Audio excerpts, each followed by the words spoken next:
കൂടുതൽ ആഴമായി ചിന്തിക്കുന്നതിനും കർത്താവിൻ്റെ ദാസന്മാരിൽ കൂടെ അവരെ ഏൽപ്പിച്ചതായ വിശ്വാസികൾക്ക് ദൈവമോൾക്ക് അത് അനുഗ്രഹമായി തീരുവാനും ഇടയാവും. ഞാൻ വചനത്തിലേക്ക് പ്രവേശിക്കാൻ ആഗ്രഹിക്കുന്നു.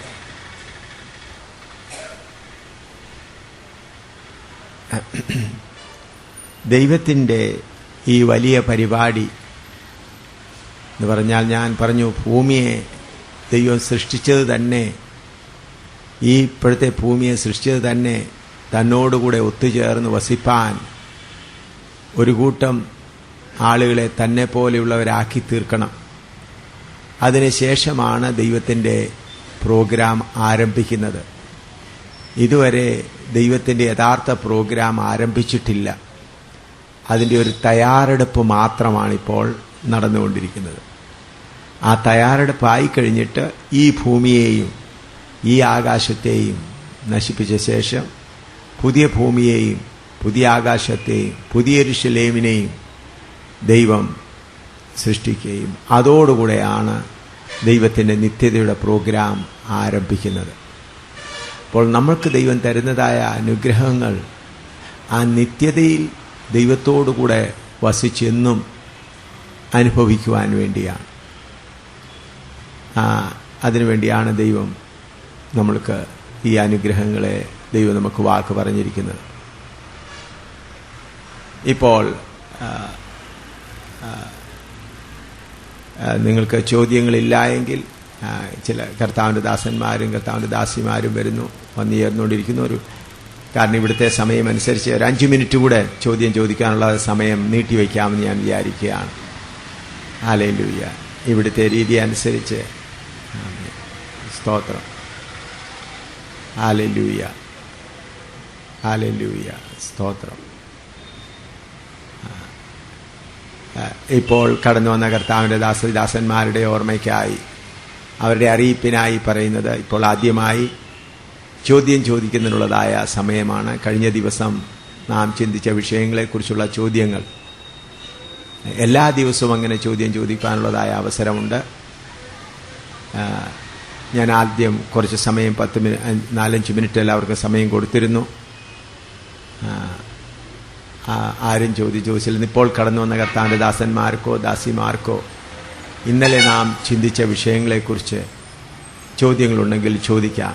ഞാൻ പറഞ്ഞല്ലോ, ചോദ്യങ്ങളുടെ ഉദ്ദേശം നാം ഒന്നിച്ച് ദൈവവചനം, നിങ്ങൾക്കറിയാവുന്ന വചനം, നിങ്ങൾ പഠിച്ച വചനം, നിങ്ങൾ ജനങ്ങളെ പഠിപ്പിക്കുന്നതായ വചനം നാം ഒന്നുകൂടെ ചിന്തിച്ച് നോക്കുകയാണ്. അപ്പോൾ ഞാൻ ഏതെങ്കിലും പഠിപ്പിച്ചിട്ട് പറഞ്ഞിട്ട് പോവുകയല്ല. ഞാൻ പറയുന്നത് വചനപ്രകാരമാണോ അല്ലയോ എന്ന് ചോദ്യം ചെയ്യുവാൻ നിങ്ങൾക്ക് പൂർണ്ണ സ്വാതന്ത്ര്യമുണ്ട്. അങ്ങനെ ചോദ്യം ചെയ്യുമ്പോൾ മാത്രമേ, അപ്പോൾ എന്നെ ചോദിക്കുമ്പോൾ എന്നെ വിമർശിക്കുകയാണോ ചോദ്യം ചെയ്യുകയാണോ ഞാൻ ചിന്തിക്കുമെന്ന് ആരും ചിന്തിക്കരുത്. പരിശുദ്ധാത്മാവാണ് നമ്മുടെ അധ്യാപകൻ. ഞാൻ പറഞ്ഞ കാര്യം ഒന്നുകൂടെ, ഇന്നലെ നമ്മൾ ചിന്തിച്ച വിഷയം ഒന്നുകൂടെ ഓർപ്പിക്കുന്നു. ദൈവത്തിൻ്റെ പ്രത്യേക പ്ലാൻ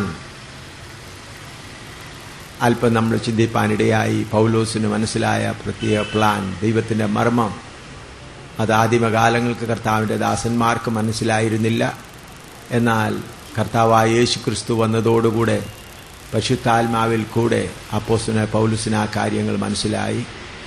അത് സുവിശേഷത്തിൽ കൂടെ ഏക ശരീരസ്ഥരായി തീരുക, കർത്താവിൻ്റെ ശരീരത്തിൻ്റെ അംഗമായി തീരുക, അതുകൂടാതെ അവനെപ്പോലെ ആയിത്തീരുക, ദൈവത്തെപ്പോലെ ആയിത്തീരുക.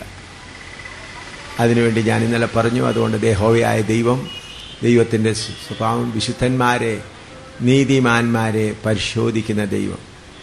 ഇന്നലെ ഞാൻ പറഞ്ഞു, ഏദൻ തോട്ടത്തിൽ യഹോവയായ ദൈവം മനുഷ്യനെ സൃഷ്ടിച്ചവനെല്ലാം തല്ലിയ ശേഷം പരിശോധിപ്പാനായി, അവരെ പരീക്ഷിക്കുവാനായി, അവർക്ക് ജയിച്ചു മുന്നേറുവാനായി ദൈവം ഒരു മാർഗം ഒരുക്കിയിരുന്നു. അവരോട് പറഞ്ഞു, ഈ ഫലം ഭക്ഷിച്ച് തിന്നരുത്. അതുപോലെ ഞാൻ പറഞ്ഞു, കർത്താവായ യേശുക്രിസ്തുവിനെ പരിശുദ്ധാത്മാവ് മരുഭൂമിയിലേക്ക് കൊണ്ടുപോയി. അവന് വിശന്നപ്പോൾ പരീക്ഷകൻ അടുത്തു വന്നു. അതുപോലെ നമ്മുടെ ക്രിസ്തീയ ജീവിതത്തിൽ പലപ്പോഴും പല കാര്യങ്ങളും ദൈവം പരിശോധനയ്ക്കായി നമ്മെ അനുവദിക്കുന്നു, സാത്താനെ നമ്മുടെ അടുക്കൽ വരുവാനായി അനുവദിക്കുന്നു എന്നുള്ള വിഷയങ്ങൾ ചിന്തിപ്പാനിടയായി. കാരണം നാം ഈ പരിശോധനകളെ ജയിച്ച് അവനെ പോലെ ആയിത്തീരണം. പറഞ്ഞ ഒരു കാര്യം പ്രത്യേകമായി പറഞ്ഞത്, യഹോവയായ ദൈവം സൃഷ്ടിതാവായ ദൈവമാണ്. അവൻ തൻ്റെ സാദൃശ്യം നമ്മളെ സൃഷ്ടിച്ചു. എന്നാൽ പരീക്ഷകളെ ജയിച്ച് അവനെപ്പോലെ അവന് തുല്യരായി തീരുവാൻ സൃഷ്ടിതാവ് സൃഷ്ടി എന്നുള്ള വ്യത്യാസം മാറ്റി സൃഷ്ടിതാവിനെ പോലെ ആയിത്തീരുവാനുള്ളത് വലിയൊരു ഉന്നത പദവിയാണ് നമുക്ക് നൽകിയിരിക്കുന്നത്. അത് സൃഷ്ടികളാകുന്ന നമ്മെ പരിശോധനയിൽ കൂടെ പോയി നാം ആ പരിശോധന ജയിച്ചുമ്പോൾ സൃഷ്ടിതാവിനെ പോലെ ആയിത്തീരുവാൻ കഴിയും. അതുകൊണ്ടാണ് വെളിപ്പാട് പുസ്തകം 19:7 നാം വായിച്ചത്, മണവാട്ടി തന്നെത്താൻ ഒരുക്കിയിരിക്കുന്നു. ഈ വിഷയങ്ങളാണ് നാം ചിന്തിച്ചുകൊണ്ടിരുന്നത്. അതിൽ അവിടെ ഇരുന്ന് ചോദിച്ചാൽ മതി, മൈക്ക് അവിടെ കോൾലെസ് മൈക്ക് അവിടെ കൊടുക്കും. ആരും എഴുന്നേറ്റ് ചോദിക്കേണ്ട ആവശ്യമില്ല. കൈ ഉയർത്തിയാൽ മതി, അവിടെ കോൾലെസ് മൈക്ക് അവിടെ കൊണ്ടുവരും. മനുഷ്യൻ ബലഹീനത ഉള്ളവനാണെന്ന് അറിഞ്ഞിരിക്കെ ദൈവം മനുഷ്യനെ പരീക്ഷിക്കുവാൻ, വിശ്വാസികളെ പരീക്ഷിക്കുവാൻ സാത്താനെ അനുവദിക്കുന്ന ഉചിതമായ കാര്യമാണോ? തീർച്ചയായിട്ടും. അതിനാണ് ദൈവം പരീക്ഷകനെ അനുവദിക്കുന്നതോട് കൂടെ തന്നെ ദൈവം പരിശുദ്ധാത്മാവാകുന്ന ദൈവത്തെയും നമുക്ക് നൽകിയിരിക്കുന്നു, ദൈവത്തിൻ്റെ വചനവും നൽകിയിരിക്കുന്നു. ആ വചനത്തിൽ ആശ്രയിച്ച് പരീക്ഷയെ ജയിച്ച് യേശുവിനെ പോലെ ദൈവത്തെപ്പോലെ ആയിത്തീരുവാൻ ഈ മാർഗമാണ് ഏറ്റവും നല്ലതെന്ന് വലിയവനായ ദൈവത്തിന് മനസ്സിലായി. അതുകൊണ്ടാണ് ഈ മാർഗം ദൈവം ഉപയോഗിക്കുന്നത്. അങ്ങനെ ഞാൻ പറഞ്ഞു തരട്ടെ. അങ്ങനെ പരീക്ഷിക്കപ്പെടാൻ അവസരമില്ലെങ്കിൽ നമുക്ക് ദൈവത്തെ പോലെ ആയിത്തീരുവാൻ സാധ്യതയില്ല. അതുകൊണ്ടാണ് കർത്താവ് പറഞ്ഞത്, ദൈവത്തിന് പകരം പരീക്ഷ സഹിക്കുന്നവൻ ഭാഗ്യവാൻ. അതുകൂടാതെ ജയിക്കുന്നവന് എന്നോടുകൂടെ എൻ്റെ സിംഹാസനം, ഞാൻ ജയിച്ചിട്ട് എൻ്റെ പിതാവിൻ്റെ സിംഹാസനം ഇരുന്നതുപോലെ എന്നോടുകൂടെ സിംഹാസനം ഇരിക്കുവാൻ ഞാനവന് വരം നൽകും. അപ്പോൾ പരീക്ഷകളെ ദൈവം നമുക്ക് അനുവദിച്ചിരിക്കുന്നത് നമ്മളെ നശിപ്പിക്കുവാനല്ല, നമ്മുടെ അകത്തെ മനുഷ്യൻ ബലം പ്രാപിച്ച് പുറത്തെ മനുഷ്യനെ ജയിച്ച് യേശുവിനെ പോലെ ദൈവത്തെ പോലെ ആയിത്തീരുവാനുള്ള വലിയൊരു മാർഗമാണ് ദൈവം തുറന്നിരിക്കുന്നത്. ഇനിയും ചോദിക്കാമല്ലോ. ദൈവത്തെക്കാൾ അല്പം താഴ്ത്തിയാണ് മനുഷ്യനെ സൃഷ്ടിച്ചിരിക്കുന്നത്. പരീക്ഷകൾ വന്നാൽ മനുഷ്യൻ പരാജയപ്പെടുമെന്നറിയാൻ ലോകത്തിന്റെ മോഹങ്ങളിൽ പാപങ്ങളിൽ ജീവിച്ചതായ മനുഷ്യൻ പാപത്തിന്റെ വഴികളെ വിട്ട് വളരെ ത്യാഗപരമായിട്ട് വിശ്വാസത്തിന്റെ പാതയിലേക്ക് വന്ന് വിശ്വാസത്തിന് വേണ്ടി ധീരതയോടെ നിൽക്കുമ്പോൾ പിന്നെ പരീക്ഷകനെ അനുവദിക്കുകയും ആ പരീക്ഷയിൽ പരാജയപ്പെടുകയും ചെയ്ത് നിത്യനാശത്തിന്റെ അടിമകളായി ആയിത്തീരുവാൻ ദൈവം മനുഷ്യനെ അനുവദിക്കുന്ന ഉചിതമായ കാര്യമാണോ? വാസ്തവമായി നാം ചിന്തിക്കുമ്പോൾ ദൈവത്തിൻ്റെ പദ്ധതി വചനത്തിൽ കൂടെ നാം ചിന്തിക്കുമ്പോൾ നമുക്ക് മനസ്സിലാകുന്നത്, നാം പരീക്ഷയിലായിരിക്കുമ്പോൾ പരിശുദ്ധാത്മാവാകുന്ന ദൈവം എപ്പോഴും നമ്മുടെ കൂടെ ഇരിപ്പാൻ, യോഹന്നാന്റെ സുവിശേഷം 14-ാം അധ്യായത്തിന്റെ 16-ഉം 17-ഉം നാം വായിക്കുന്ന എപ്പോഴും നമ്മുടെ കൂടെ ഇരിപ്പാൻ, 2 നമ്മളെ സഹായിപ്പാൻ, 3-ാമത് 14-ന്റെ 25-26 വായിക്കും, 25 നമ്മളോട് കൂടെ ഇരുന്ന് സകലതും ഉപദേശിച്ച് തരുവാൻ, കർത്താവ് പറഞ്ഞത് ഓർമ്മപ്പെടുത്തുവാൻ, പിന്നെ പാപത്തെക്കുറിച്ച് ബോധം വരുത്തുവാൻ, സകല സത്യങ്ങളിലും വഴി നടത്തുവാൻ, അതുകൂടാതെ നമ്മേൽ ശക്തി പകരുവാൻ ത്രിത്വത്തിൽ 3-ാമനായ പരിശുദ്ധാത്മാവാകുന്ന ദൈവത്തെ നമ്മോടുകൂടെ അയച്ചിട്ടാണ് ദൈവം പരിശോധനയ്ക്കുള്ളതായ മാർഗം ഒരുക്കിയിരിക്കുന്നത്. അപ്പോൾ ഏതൊരാൾക്ക് തന്നെത്താൻ നിൽപ്പാൻ കഴിവില്ലയോ? ദൈവത്തിൻ്റെ പരിശുദ്ധാത്മാവേ, ദൈവമേ, എനിക്ക് നിൽപ്പാൻ കഴിവില്ല, നിന്റെ ബലം എൻ്റെ മേലയക്കണമേ, ഞാൻ ഈ പരീക്ഷയിൽ തോറ്റുപോകും, എനിക്ക് നിൽപ്പാൻ 1 മിനിറ്റ് പോലും കഴിയുകയില്ല, ഞാൻ ഏറ്റവും ബലഹീനനാണ് എന്ന് പറഞ്ഞ് കർത്താവിനോട് പ്രാർത്ഥിക്കുമ്പോൾ ആ പരിശുദ്ധാത്മാവാകുന്ന ദൈവത്തിൻ്റെ സഹായത്താൽ നമുക്കതിനെ ജയിക്കുവാൻ കഴിയും. അപ്പോൾ അതിനുവേണ്ടി ഒരാഗ്രഹം ഉണ്ടോ? പരീക്ഷകളെ ജയിക്കുവാൻ ഒരാഗ്രഹമുണ്ടോ? ഇനി പരീക്ഷകൾ എങ്ങനെ വരുന്നു, ഏദൻ തോട്ടത്തിൽ എങ്ങനെ പരീക്ഷ വന്നു, ഹൗവ എങ്ങനെ ഫലം ഭക്ഷിച്ചു തിന്നു എന്നുള്ളത് തുടർന്നുള്ള അതിനുള്ള കാരണം എന്താണ്, അതെല്ലാം നാം ഈ വരുന്ന ദിവസങ്ങളിൽ ചിന്തിക്കുവാൻ പോവുകയാണ്. കർത്താവിന്റെ വേലയിൽ ശക്തിയോട് ശോഭിച്ചുകൊണ്ടിരുന്ന ദേവദാസന്മാരും വിശ്വാസികളും വീണുപോകുന്ന അനുഭവങ്ങൾ പലപ്പോഴും ഉണ്ടാകാറുണ്ട്. അത് പരീക്ഷകനെ അനുവദിച്ചിട്ടല്ലേ? അതെ, പരീക്ഷകനെ അനുവദിച്ചു. അതേ സമയത്ത് അവരിലുണ്ടായിരുന്ന ജഡത്തിന്റെ ആഗ്രഹങ്ങൾക്ക് അവരധീനരായിപ്പോയി. അതാണ് പറഞ്ഞത്. അവർ ജഡത്തിന്റെ ആഗ്രഹങ്ങളെ, ആത്മാവിനാൽ ജഡത്തിന്റെ ആഗ്രഹങ്ങളെ ജയിക്കുന്നതിൽ അവർ അല്പം ശ്രദ്ധ ചെലുത്താതെ പോയതുകൊണ്ട് ഒടുവിൽ അവർ ആത്മാവിൽ ആരംഭിച്ച് ജഡത്തിൽ അവസാനിക്കുവാനിടയായി. അത് അവരിൽ വന്ന തോൽവിയാണ്. ദൈവത്തിന്, കാരണം ദൈവം പരിശുദ്ധാത്മാവിനെ നൽകി, ദൈവത്തിൻ്റെ വചനം നൽകി.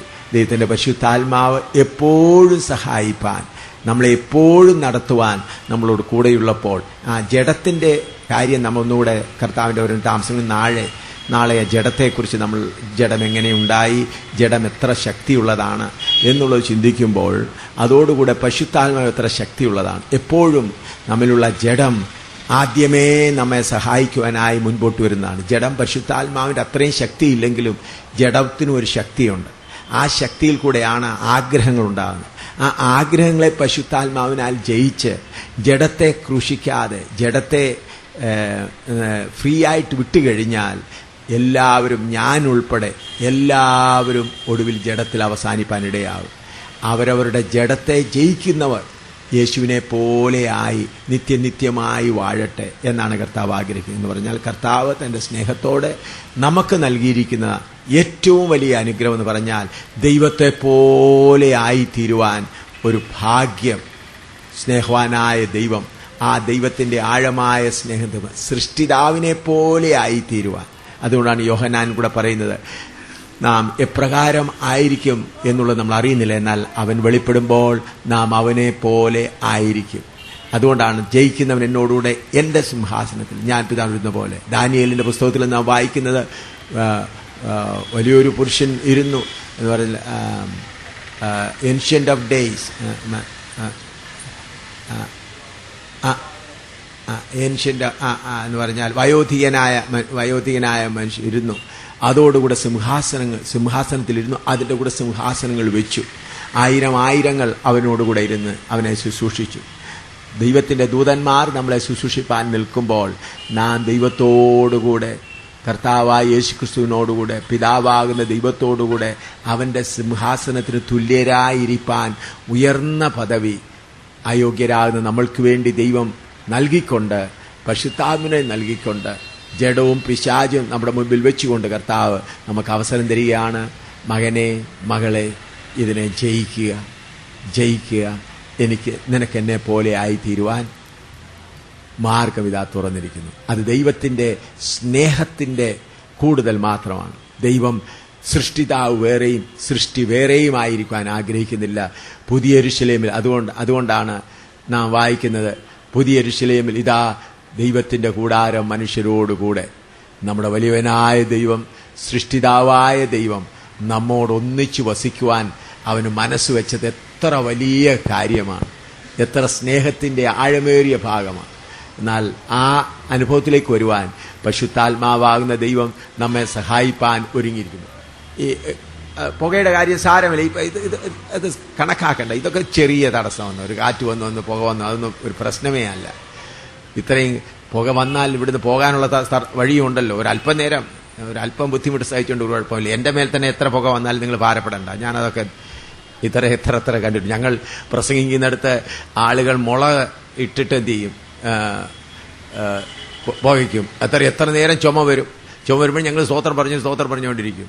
എത്ര സ്ഥലത്ത് അടുത്തടുത്തെല്ലാം കൊണ്ടുവന്ന് മുളക് കൊണ്ട് ഇരിക്കും. കാരണം പ്രസംഗിക്കുന്ന ഈ പുക വരുന്നുണ്ടെ ചുമച്ച് പ്രസംഗിക്കായിരിക്കും. എന്തിനും സ്തോത്രം പറഞ്ഞു പോയിക്കും. ഇതൊക്കെ ചെറിയ കാര്യം, ഇതൊക്കെ നിസാരമായ കാര്യം.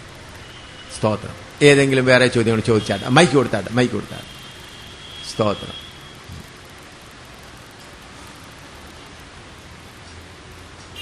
അത് ഓൺ ചെയ്ത് ബ്രദർ ഓൺ ചെയ്ത് കൊടുക്കുക. എപ്പോഴും കൊടുക്കുമ്പോൾ ഓൺ ചെയ്ത് കൊടുക്കണം. പാസ്റ്റർ ജോർജ് ഓൺ ചെയ്ത് കൊടുക്കണം. നാം അവനോട് സദൃശന്മാരാകുമെന്നും അവനെപ്പോലെ ആകുമെന്നും ഒക്കെ പറയുമ്പോൾ എന്നല്ലാതെ അവനോട് സമന്മാരാകും എന്നൊരു വാക്ക് പറയാൻ പറ്റുമോ? സദൃശന്മാരാകും, അവനെ പോലെ ആകും എന്നൊക്കെ അല്ലാതെ സമന്മാരാകും എന്ന് പറയാനൊരു ആധികാരികമായ ഒരു പ്രയോഗമുണ്ടോ ബൈബിളിൽ? അതിനാണ് കർത്താവായ യേശുക്രിസ്തു പ്രാർത്ഥിക്കുന്നത്. യോഹന്നാന്റെ സുവിശേഷം 17-ാം അധ്യായം 21 മുതൽ 23 വരെ വായിക്കുമ്പോൾ, പിതാവേ, ഞാൻ നിന്നിലായിരിക്കുന്നത് പോലെ അവർ നമ്മിലായിരിക്കട്ടെ, അവർ നമ്മിലായിരിക്കട്ടെ. അങ്ങനെ ഒരു അനുഭവം നമ്മുടെ ഇപ്പോഴത്തെ ഈ ശരീരം മാറി നമ്മുടെ അതുകൊണ്ട് ഫിലിപ്പിയ ലേഖനം 3-ാം അധ്യായത്തിന്റെ 21-22 വായിച്ചാട്ട്. ഫിലിപ്പിയ ലേഖനം 3-ാം അധ്യായത്തിൽ 21-22.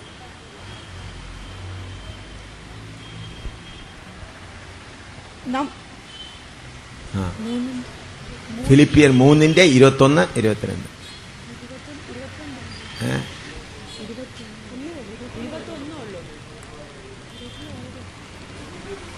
അവൻ സകലവും തനിക്ക് കീഴ്പ്പെടുത്തുവാൻ കഴിയുന്ന തന്റെ വ്യാപാര ശക്തി കൊണ്ട് നമ്മുടെ താഴ്ചയുള്ള ശരീരത്തെ തന്റെ മഹത്വമുള്ള ശരീരത്തോട് അനുരൂപമായി രൂപാന്തരപ്പെടുത്തും. 3:20-21 ക്ഷമിക്കണം, 20-21 വായിച്ചാൽ. 21-22 അല്ല, 20-22 ക്ഷമിക്കണേ. നമ്മുടെ പൗരത്വമോ സ്വർഗത്തിലാകുന്നു, അവിടെ നിന്ന് കർത്താവായ യേശുക്രിസ്തു രക്ഷിതാവായി വരുമെന്ന് നാം കാത്തിരിക്കുന്നു. അവൻ സകലവും തനിക്ക് കീഴ്പ്പെടുത്തുവാൻ കഴിയുന്ന തന്റെ വ്യാപാര ശക്തി കൊണ്ട് നമ്മുടെ താഴ്ചയുള്ള ശരീരത്തെ തന്റെ മഹത്വമുള്ള ശരീരത്തോട് അനുരൂപമായി രൂപാന്തരപ്പെടുത്തും. തന്റെ മഹത്വമുള്ള ശരീരത്തോട് രൂപാന്തരപ്പെടുത്തും. ഞാൻ വിവരിക്കാൻ പോവുകയാണ്. തന്റെ മഹത്വമുള്ള ശരീരത്തോട് രൂപാന്തരപ്പെടുത്തുമെന്ന് പറയുമ്പോൾ നമ്മൾക്ക് മനസ്സിലാക്കുവാൻ കഴിയുന്ന ക്രിസ്തുവിനെ പോലെ, ദൈവത്തെ പോലെ ആയിത്തീരുവാൻ. നാം ദൈവമാകുകയല്ല,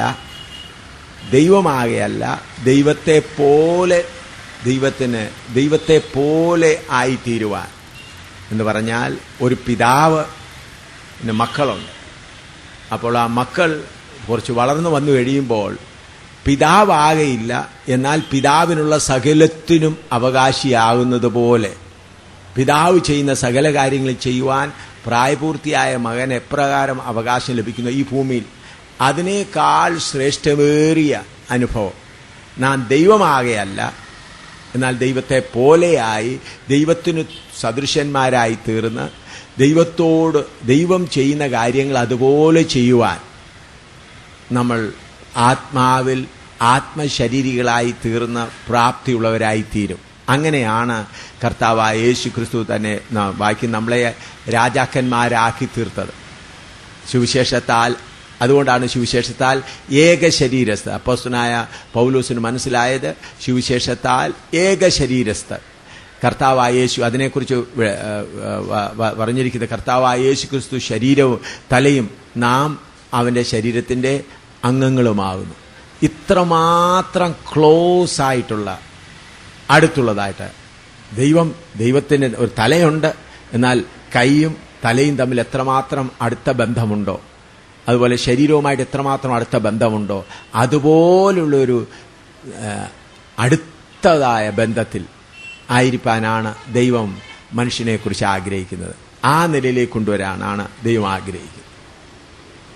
അതാണ് ദൈവത്തിന്റെ വചനത്തിൽ കൂടെ നമുക്ക് മനസ്സിലാകുവാൻ കഴിയുന്നത്. അത് വളരെ വ്യക്തമായി. അതുകൊണ്ടാണ് ഇതിന് കർത്താവായ യേശു ക്രിസ്തു വന്ന് വില കൊടുത്ത കാര്യങ്ങളെല്ലാം ഓർക്കുമ്പോൾ ആ കാര്യങ്ങൾ മനസ്സിലാവും. ചോദിച്ചാൽ അതുപോലെ ഇന്നലെ പറഞ്ഞെടുത്തെങ്കിൽ കഷ്ടങ്ങളെക്കുറിച്ച് പറഞ്ഞതിൽ കഷ്ടങ്ങളുടെ കാഠിന്യം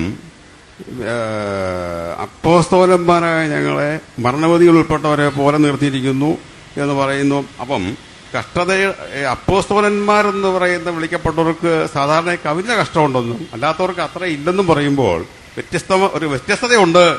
എല്ലാവർക്കും ഒരുപോലെ അല്ല കഷ്ടങ്ങളുടെ രീതി എന്ന് കാണുന്നുണ്ട്. അതിന് കഷ്ടതകൾ എന്ന് പറഞ്ഞാൽ ഓരോരുത്തരെ, അതിന് അപ്പോസ്തലന്മാർക്കായവർക്ക് കൂടുതൽ കഷ്ടം വരാനുള്ളൊരു കാരണമുണ്ട്. അത് 2 കൊരിന്ത്യർ 1:4 മുതൽ വായിച്ചാൽ, 2 കൊരിന്ത്യർ അപ്പോസ്തലന്മാരായവർക്ക് മറ്റുള്ളവരെക്കാൾ കൂടുതൽ കഷ്ടം വരേണ്ടതിനൊരു കാരണമുണ്ട്. 2 കൊരിന്ത്യർ 1:4 മുതൽ. ദൈവം ഞങ്ങളെ ആശ്വസിപ്പിക്കുന്ന ആശ്വാസം കൊണ്ട് ഞങ്ങൾ യാതൊരു കഷ്ടത്തിലുമുള്ളവരെ ആശ്വസിപ്പിക്കാൻ ശക്തരാകേണ്ടതിന് ഞങ്ങൾക്കുള്ള കഷ്ടത്തിലൊക്കെയും അവൻ ഞങ്ങളെ ആശ്വസിപ്പിക്കുന്നു. ക്രിസ്തുവിന്റെ കഷ്ടങ്ങൾ ഞങ്ങൾ പെരുകുന്നത് പോലെ തന്നെ ക്രിസ്തുവിനാൽ ഞങ്ങളുടെ ആശ്വാസവും പെരുകുന്നു. ഞങ്ങൾ കഷ്ടം അനുഭവിക്കുന്നുവെങ്കിൽ അത് നിങ്ങളുടെ ആശ്വാസത്തിനും രക്ഷയ്ക്കുമാകുന്നു. ഞങ്ങൾക്ക് ആശ്വാസം വരുന്നുവെങ്കിൽ അത് ഞങ്ങൾ സഹിക്കുന്ന കഷ്ടങ്ങൾ തന്നെ നിങ്ങളും സഹിക്കുന്നതിൽ നിങ്ങളുടെ ആശ്വാസത്തിനായി ഫലിക്കുന്നു. നിങ്ങൾ കഷ്ടങ്ങൾക്ക് കൂട്ടാളികളാകുന്നത് പോലെ ആശ്വാസത്തിനും കൂട്ടാളികൾ എന്നറിയാൽ നിങ്ങൾക്ക് വേണ്ടി ഞങ്ങളുടെ പ്രത്യാശ ഉറപ്പുള്ളത് തന്നെ. സഹോദരന്മാരെ, ആസ്യയിൽ ഞങ്ങൾക്കുണ്ടായ കഷ്ടം നിങ്ങൾ അറിയാതിരിപ്പാൻ ഞങ്ങൾക്ക് മനസ്സില്ല. ജീവനോടിരിക്കുമെന്ന് നിരാശ തോന്നുമാറ് ഞങ്ങൾ ശക്തിക്കുമീതെ അത്യന്തം ഭാരപ്പെട്ടു. അതെ, ഞങ്ങളിലല്ല, മരിച്ചവരെ ഉയർപ്പിക്കുന്ന ദൈവത്തിൽ തന്നെ ആശ്രയിപ്പാൻ തക്കവണ്ണം ഞങ്ങൾ മരിക്കുമെന്നുള്ളിൽ നിർണയിക്കേണ്ടി വന്നു. ഇവിടെ അപ്പോസ്തലൻ പൗലോസ് പറയുന്ന മറ്റുള്ളവരെ ആശ്വസിപ്പിക്കുവാൻ, അനേക ദൈവമക്കളെ ആശ്വസിപ്പിക്കുവാൻ ഒരു കർത്താവിന്റെ ദാസൻ ആ കഷ്ടങ്ങളിൽ കൂടെ കടന്നു പോകുമ്പോൾ ദൈവത്തിൽ നിന്ന് ലഭിച്ച ആശ്വാസം കൊണ്ട് മറ്റുള്ളവരെ ആശ്വസിപ്പിക്കുവാൻ ഇടയാകും. അതുകൊണ്ടാണ് കൊലോസ്യ ലേഖനത്തിൽ പൗലോസ് പറയുന്നത്, അത് ഒന്നുകൂടെ വളരെ വിസ്താരമായി വളരെ തെളിച്ചു പറയുന്നുണ്ട്. കൊലോസ്യർ 1:24, കൊലോസ്യ ലേഖനം 1:24 വായിച്ചാട്ടെ. ഇപ്പോൾ ഞാൻ നിങ്ങൾക്ക് വേണ്ടിയുള്ള കഷ്ടാനുഭവങ്ങളിൽ സന്തോഷിച്ച് ക്രിസ്തുവിന്റെ കഷ്ടങ്ങളിൽ കുറവായുള്ളത് എന്റെ ജഡത്തിൽ സഭയായ അവന്റെ ശരീരത്തിനു വേണ്ടി പൂരിപ്പിക്കുന്നു. ക്രിസ്തുവിന്റെ കഷ്ടങ്ങളിൽ കുറവായുള്ളത് അവന്റെ ശരീരമാകുന്ന സഭയ്ക്ക് വേണ്ടി എന്റെ ശരീരത്തിൽ പൂരിപ്പിക്കുന്നു. നമ്മുടെ പാപത്തിനു വേണ്ടിയുള്ള സകല കഷ്ടങ്ങളും കർത്താവായ യേശുക്രിസ്തു തന്നെ സഹിച്ചു. എന്നാൽ വിശ്വാസികളാകുന്ന അല്ലെങ്കിൽ മറ്റുള്ള വിശുദ്ധന്മാരെ കഷ്ടതയുടെ മാർഗതയിൽ കൂടെ അവരെ നടത്തി പൂർണ്ണതയിലേക്ക് നടത്തുമ്പോൾ അവരെ ആശ്വസിപ്പിക്കേണ്ടതിനു വേണ്ടി കർത്താവിന്റെ ദാസന്മാരാകുന്നവർ കഷ്ടങ്ങളിൽ കൂടെ കടന്നു പോകുമ്പോൾ അവരാശ്വാസം പ്രാപിക്കുകയും മറ്റുള്ളവർക്ക് ആശ്വാസ കാരണമായി തീരുകയും ചെയ്യുന്നു. അതുകൊണ്ടാണ് അപ്പോസ്തലനായ പൗലോസ് പറയുന്നത്, ആ ശുശ്രൂഷ ഞാൻ ചെയ്യുന്നതിനാൽ ക്രിസ്തുവിന്റെ ശരീരത്തിൽ കുറവായുള്ളത്, ക്രിസ്തുവിന്റെ കഷ്ടങ്ങളിൽ കുറവായുള്ളത് എൻ്റെ ശരീരത്തിൽ പൂരിപ്പിക്കുന്നു. അപ്പോൾ കർത്താവിന്റെ ദാസന്മാർക്ക് കൂടുതൽ കഷ്ടം സഹിക്കുവാൻ ഭാഗ്യം ലഭിച്ചാൽ അത് കർത്താവിന്റെ ശരീരത്തിനു വേണ്ടി കഷ്ടം സഹിക്കുവാനുള്ളതായ ഭാഗ്യമായിട്ടാണ്. അത് 2 കൊരിന്ത്യർ 4 അധ്യായത്തിന്റെ 8-9 വായിച്ചാൽ, ഞങ്ങൾ സകല വിധത്തിലും കഷ്ടം സഹിക്കുന്നവരെങ്കിലും സകല വിധത്തിലും കഷ്ടം സഹിക്കുന്നെന്നാണ് മലയാളത്തിൽ എഴുതിയത്. എന്നാൽ ഇംഗ്ലീഷിൽ നോക്കുമ്പോൾ അതിന്റെ we are troubled on every side yet not distress. We are troubled on every side, ഞങ്ങൾ നാലാവശത്തും ഭാരപ്പെട്ടുകൂടി പ്രയാസപ്പെട്ടിരിക്കുന്നു. വായിച്ചാൽ, എങ്കിലും ഇടുങ്ങിയിരിക്കുന്നില്ല, ബുദ്ധിമുട്ടുന്നവർ എങ്കിലും നിരാശപ്പെടുന്നില്ല, ഉപദ്രവം അനുഭവിക്കുന്നവർ എങ്കിലും ഉപേക്ഷിക്കപ്പെടുന്നില്ല, വീണു കിടക്കുന്നവർ എങ്കിലും നശിച്ചു പോകുന്നില്ല. 10 യേശുവിന്റെ ജീവൻ ഞങ്ങളുടെ ശരീരത്തിൽ വെളിപ്പെടേണ്ടതിന് യേശുവിന്റെ മരണം ശരീരത്തിൽ എപ്പോഴും വഹിക്കുന്നു. യേശുവിന്റെ മരണം എപ്പോഴും ശരീരത്തിൽ വഹിക്കുന്നു. അങ്ങനെ ഇതൊരു കൂട്ടു ശുശ്രൂഷയാണ്.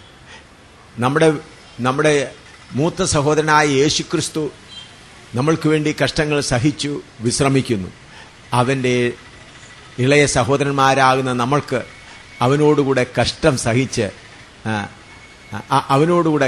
സഹിച്ച് നമ്മുടെ കർത്താവിൻ്റെ, കാരണം പുതിയ യെരൂശലേം എന്ന് പറയുന്നത് കർത്താവായ യേശുക്രിസ്തു മൂലക്കല്ലായി തനിക്കുള്ളത് ചെയ്തു. അത് കഴിഞ്ഞ് അടിസ്ഥാനക്കല്ലുകളായ അപ്പോസ്തലന്മാരും പ്രവാചകന്മാരും. എഫേസ്യ ലേഖനം 2:19-20 വായിച്ച, 2:20-21-22 വായിച്ചാൽ. എഫേസ്യ ലേഖനം, ക്രിസ്തുയേശു തന്നെ മൂലക്കല്ലായിരിക്കെ നിങ്ങളെ അപ്പോസ്തലന്മാരും പ്രവാചകന്മാരും എന്ന അടിസ്ഥാനത്തിന്മേൽ പണിതിരിക്കുന്നു. ഇതിന്റെ കൂടെ യെശയ്യാ 28:16 വായിച്ചാൽ. ഐസിയ 28:16.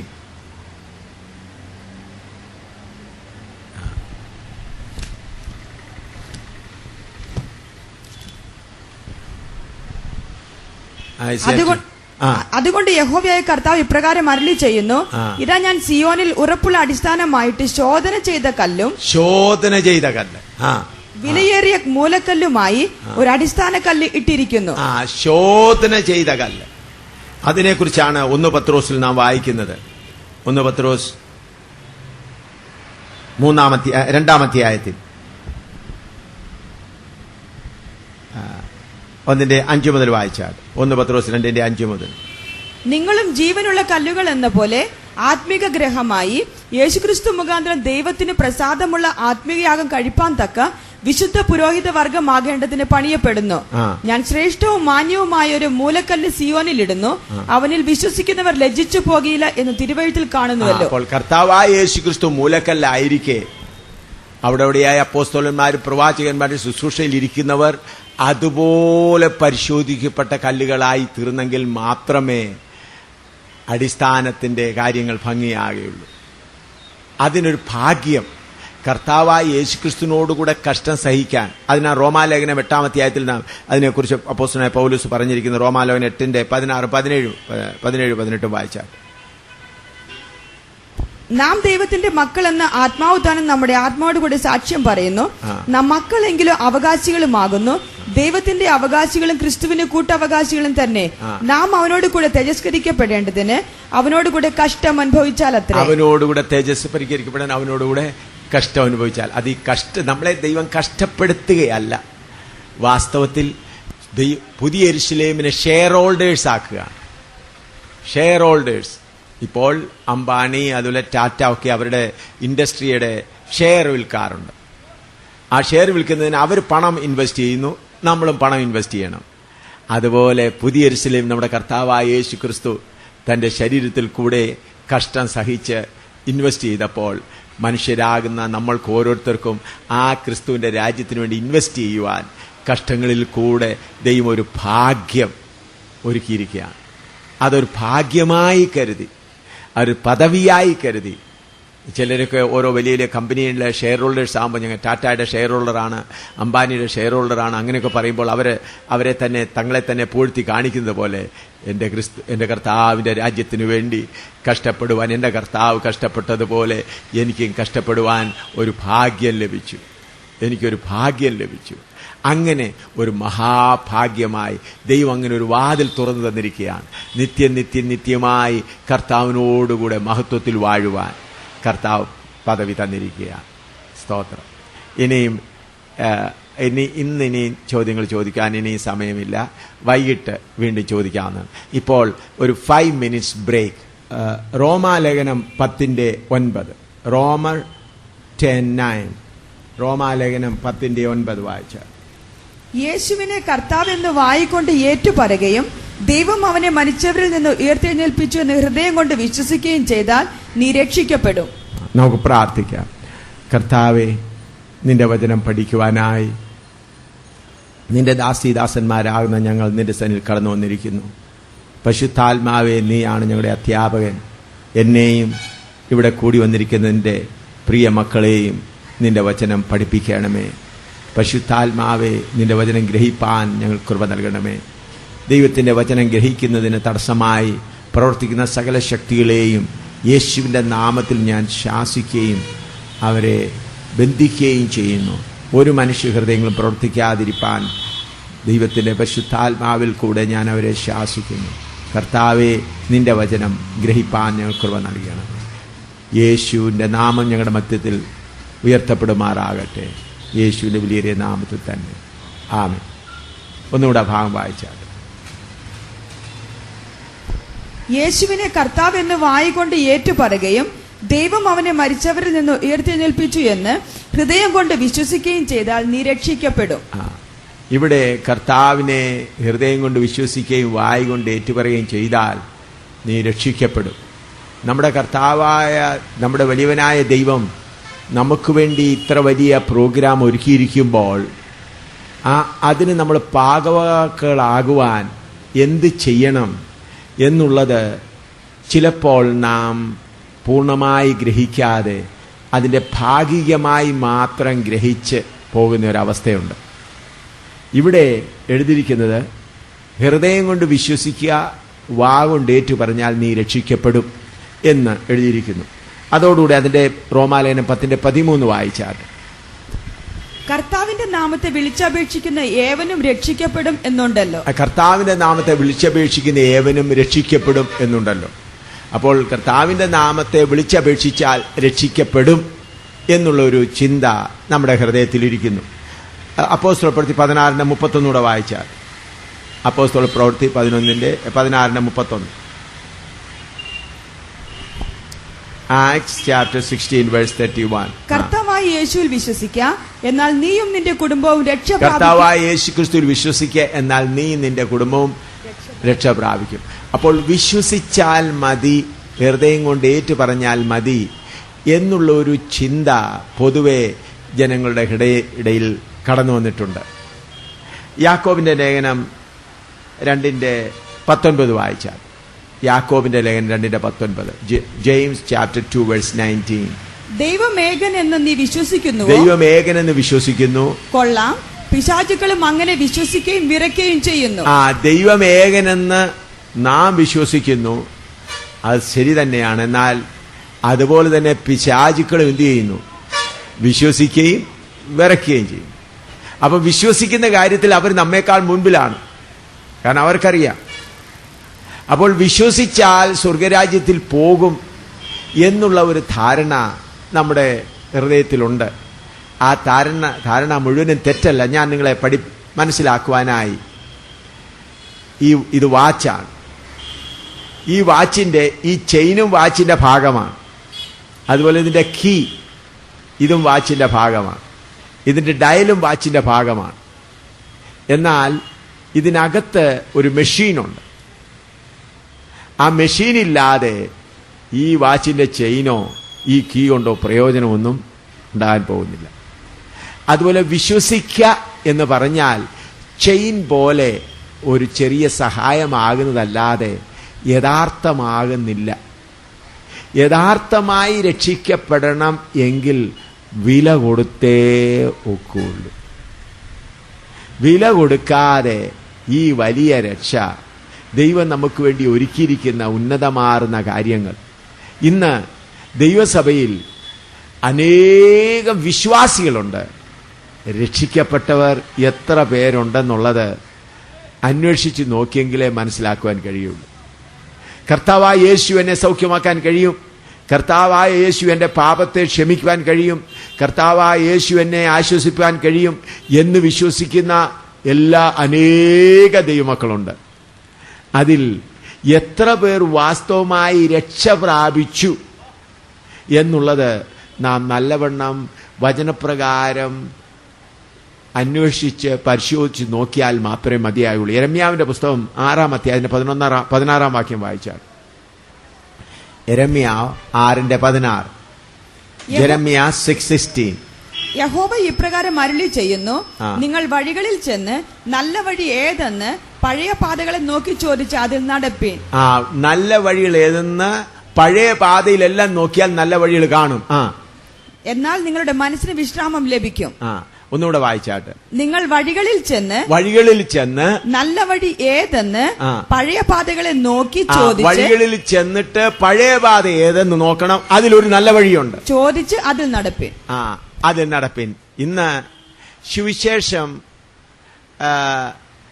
ഓരോ രീതിയിലങ്ങും പുതുതായി മോഡേണായി വളരെ ഈസി രീതിയിലങ്ങ് ക്രമേണ അങ്ങ് ആക്കിക്കൊണ്ടിരിക്കുന്ന ഒരു കാലഘട്ടത്തിലാണ് നാം വന്നിരിക്കുന്നത്. വളരെ ഇപ്പോൾ ഈ എല്ലാ കാര്യങ്ങളിലും ഓരോന്ന് ഈ കമ്പ്യൂട്ടറിലൂടെ വന്നു കഴിഞ്ഞതിന് ശേഷം എല്ലാത്തിലും എത്രയോ വലിയ മാറ്റമാണ് വന്നിരിക്കുന്നത്.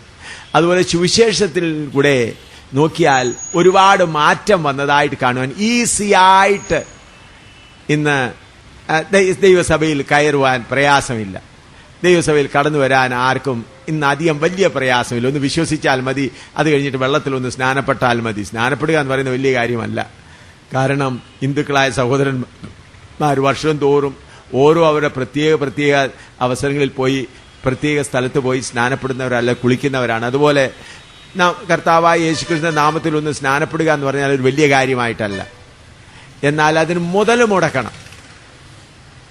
അതിനെക്കുറിച്ച് മത്തായിയുടെ സുവിശേഷം 13:44 വായിച്ചാൽ, മത്തായി സുവിശേഷം 13:44 മുതൽ മുടക്കുന്ന കാര്യത്തെക്കുറിച്ച്.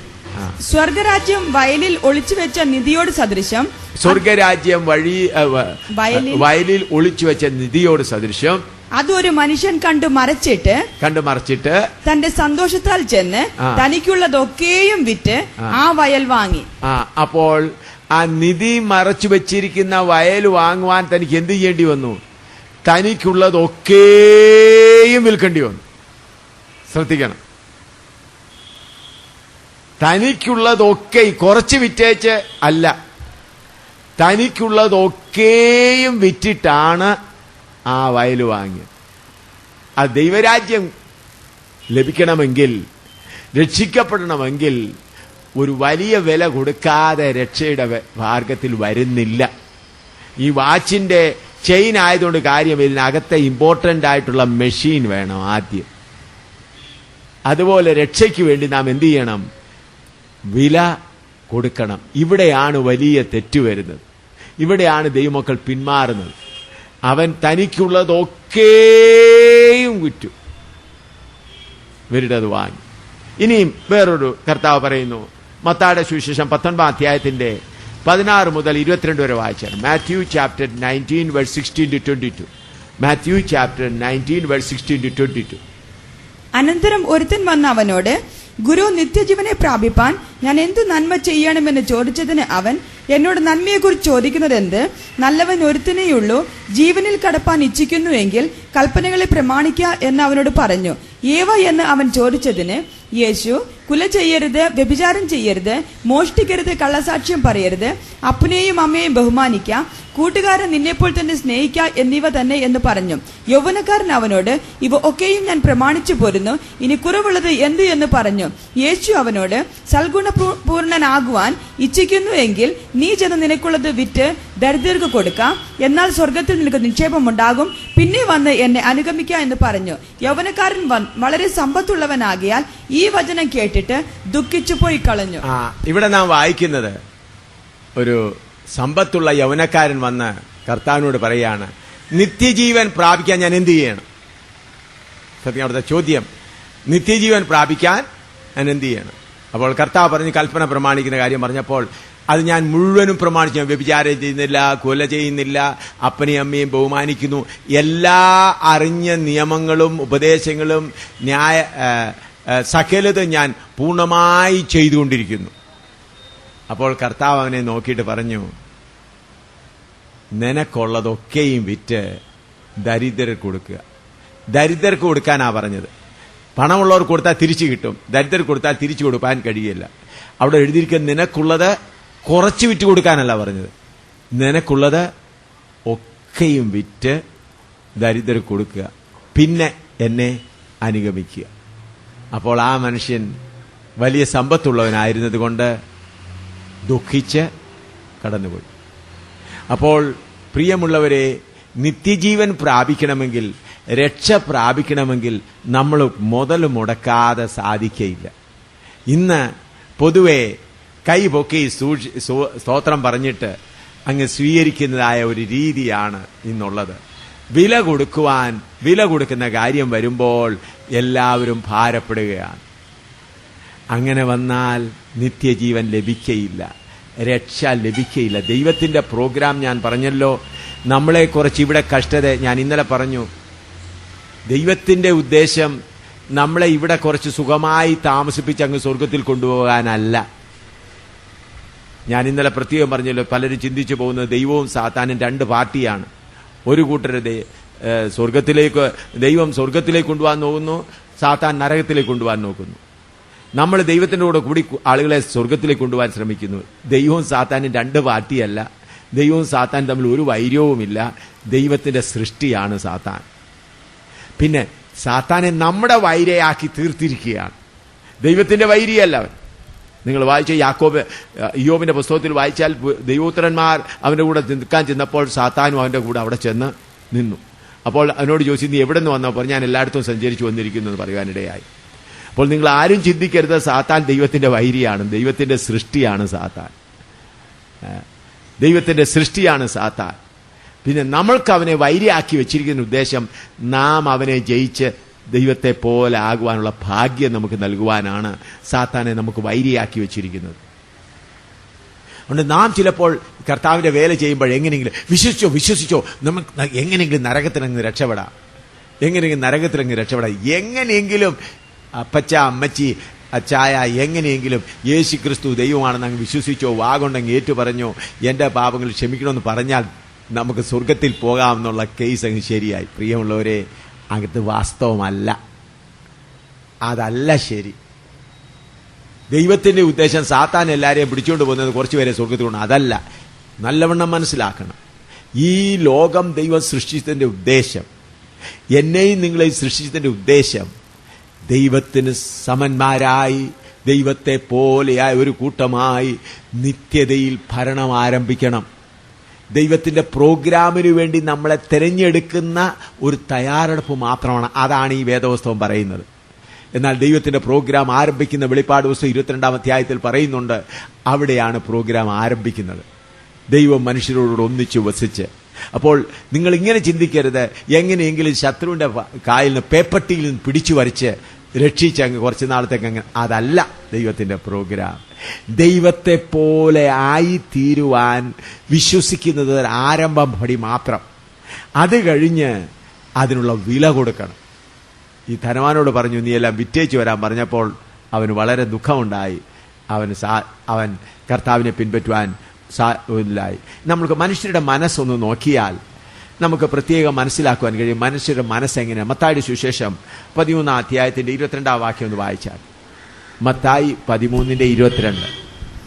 മുള്ളിനിടയിൽ വിതയ്ക്കപ്പെട്ടതോ ഒരുത്തൻ വചനം കേൾക്കുന്നുവെങ്കിലും ഈ ലോകത്തിന്റെ ചിന്തയും ധനത്തിന്റെ വഞ്ചനയും വചനത്തെ ഞെരുക്കിയിട്ട് നിഷ്ഫലനായി തീരുന്നതാണ്. ഇന്ന് നാം കാണുന്ന എല്ലാ, Matthew chapter 13:22 we were reading. ഇന്ന് നാം കാണുന്നതെല്ലാം അവരുടെ ആഗ്രഹങ്ങൾ ഓടുകൂടെ ക്രിസ്തുവിനെയും വേണം. പ്രിയമുള്ളവരെ, ഈ ലോകത്തിൽ അനേക ദൈവങ്ങളെക്കുറിച്ച് നാം കേൾക്കുന്നു, അനേക മധ്യസ്ഥന്മാരെ കുറിച്ച് കേൾക്കുന്നു. അവരുടെ അടുക്കൽ പോയാൽ നമ്മുടെ അനേക കാര്യങ്ങളും സാധിക്കും. ഇന്ന് അനേകരും കർത്താവിനെ സ്വീകരിക്കുന്നത്, എൻ്റെ പ്രയാസങ്ങൾ മാറിപ്പോകുമല്ലോ, വീട്ടിലെ വഴക്ക് മാറിപ്പോകുമല്ലോ, എനിക്ക് ജോലിയില്ലെങ്കിൽ ജോലി കിട്ടുമല്ലോ, എൻ്റെ കഷ്ടതയൊന്ന് മാറുമല്ലോ, എനിക്ക് കർത്താവ് സഹായകനായി വരുമല്ലോ എന്നൊരു ചിന്ത ഉണ്ട്. അപ്പൊ മനുഷ്യന്റെ മനസ്സിലെല്ലാം ഈ ലോകത്തിന്റെ ചിന്തകളാകുന്ന ആഗ്രഹങ്ങൾ ധാരാളമായുണ്ട്. അതിൻ്റെ കൂടെ പരിശുദ്ധാത്മാവാന്ന് കർത്താവ് പറഞ്ഞിരിക്കുന്നത്, അതിൻ്റെ കൂടെ ദൈവത്തിന്റെ വചനമാകുന്ന വിത്തും അകത്ത് വരിക എന്ന് പറഞ്ഞാൽ സാധ്യമല്ല. ആ ഹൃദയം ഒന്ന് ഉഴുതു മറിക്കണം. കർത്താവ് പറഞ്ഞത് നമ്മളെ വിശ്വാസികളെ ദൈവത്തിന്റെ സഭയിലേക്ക് കൊണ്ടുവരുവാനല്ല. മത്തായിയുടെ സുവിശേഷം 28-ാം അധ്യായത്തിന്റെ 18 മുതൽ 20 വരെ വായിച്ചാൽ. മത്തായിയുടെ സുവിശേഷം 28-18 മുതൽ 20 വരെയുള്ള ഭാഗം. യേശു അടുത്തു ചെന്ന്, സ്വർഗത്തിലും ഭൂമിയിലും സകല അധികാരവും എനിക്ക് നൽകപ്പെട്ടിരിക്കുന്നു. ആകയാൽ നിങ്ങൾ പുറപ്പെട്ട് പിതാവിന്റെയും പുത്രന്റെയും പരിശുദ്ധാത്മാവിന്റെയും നാമത്തിൽ സ്നാനം കഴിപ്പിച്ചും ഞാൻ നിങ്ങളോട് കൽപ്പിച്ചത് ഒക്കെയും പ്രമാണിപ്പാൻ തക്കവണ്ണം ഉപദേശിച്ചും കൊണ്ട് സകല ജാതികളെയും ശിഷ്യരാക്കിക്കൊള്ളുവീൻ. ശ്രദ്ധിക്കണം, നമ്മുടെ കർത്താവ് നമുക്ക് തന്നിരിക്കുന്നതായ വേല വിശ്വാസികളാക്കാനല്ല, പിന്നാരാക്കാനാണ്. ശിഷ്യരാക്കുക. എനിക്ക് അല്പം ഭയം തോന്നുന്നു. ഈ കാലങ്ങളിലെ പ്രസംഗങ്ങളും വലിയ വലിയ മെഗാ ക്രൂസൈഡുകളെല്ലാം അനേകായിരങ്ങളെ വിശ്വാസികളാക്കുന്നു. അതെങ്ങനെ വിശ്വാസികളാക്കുന്നു?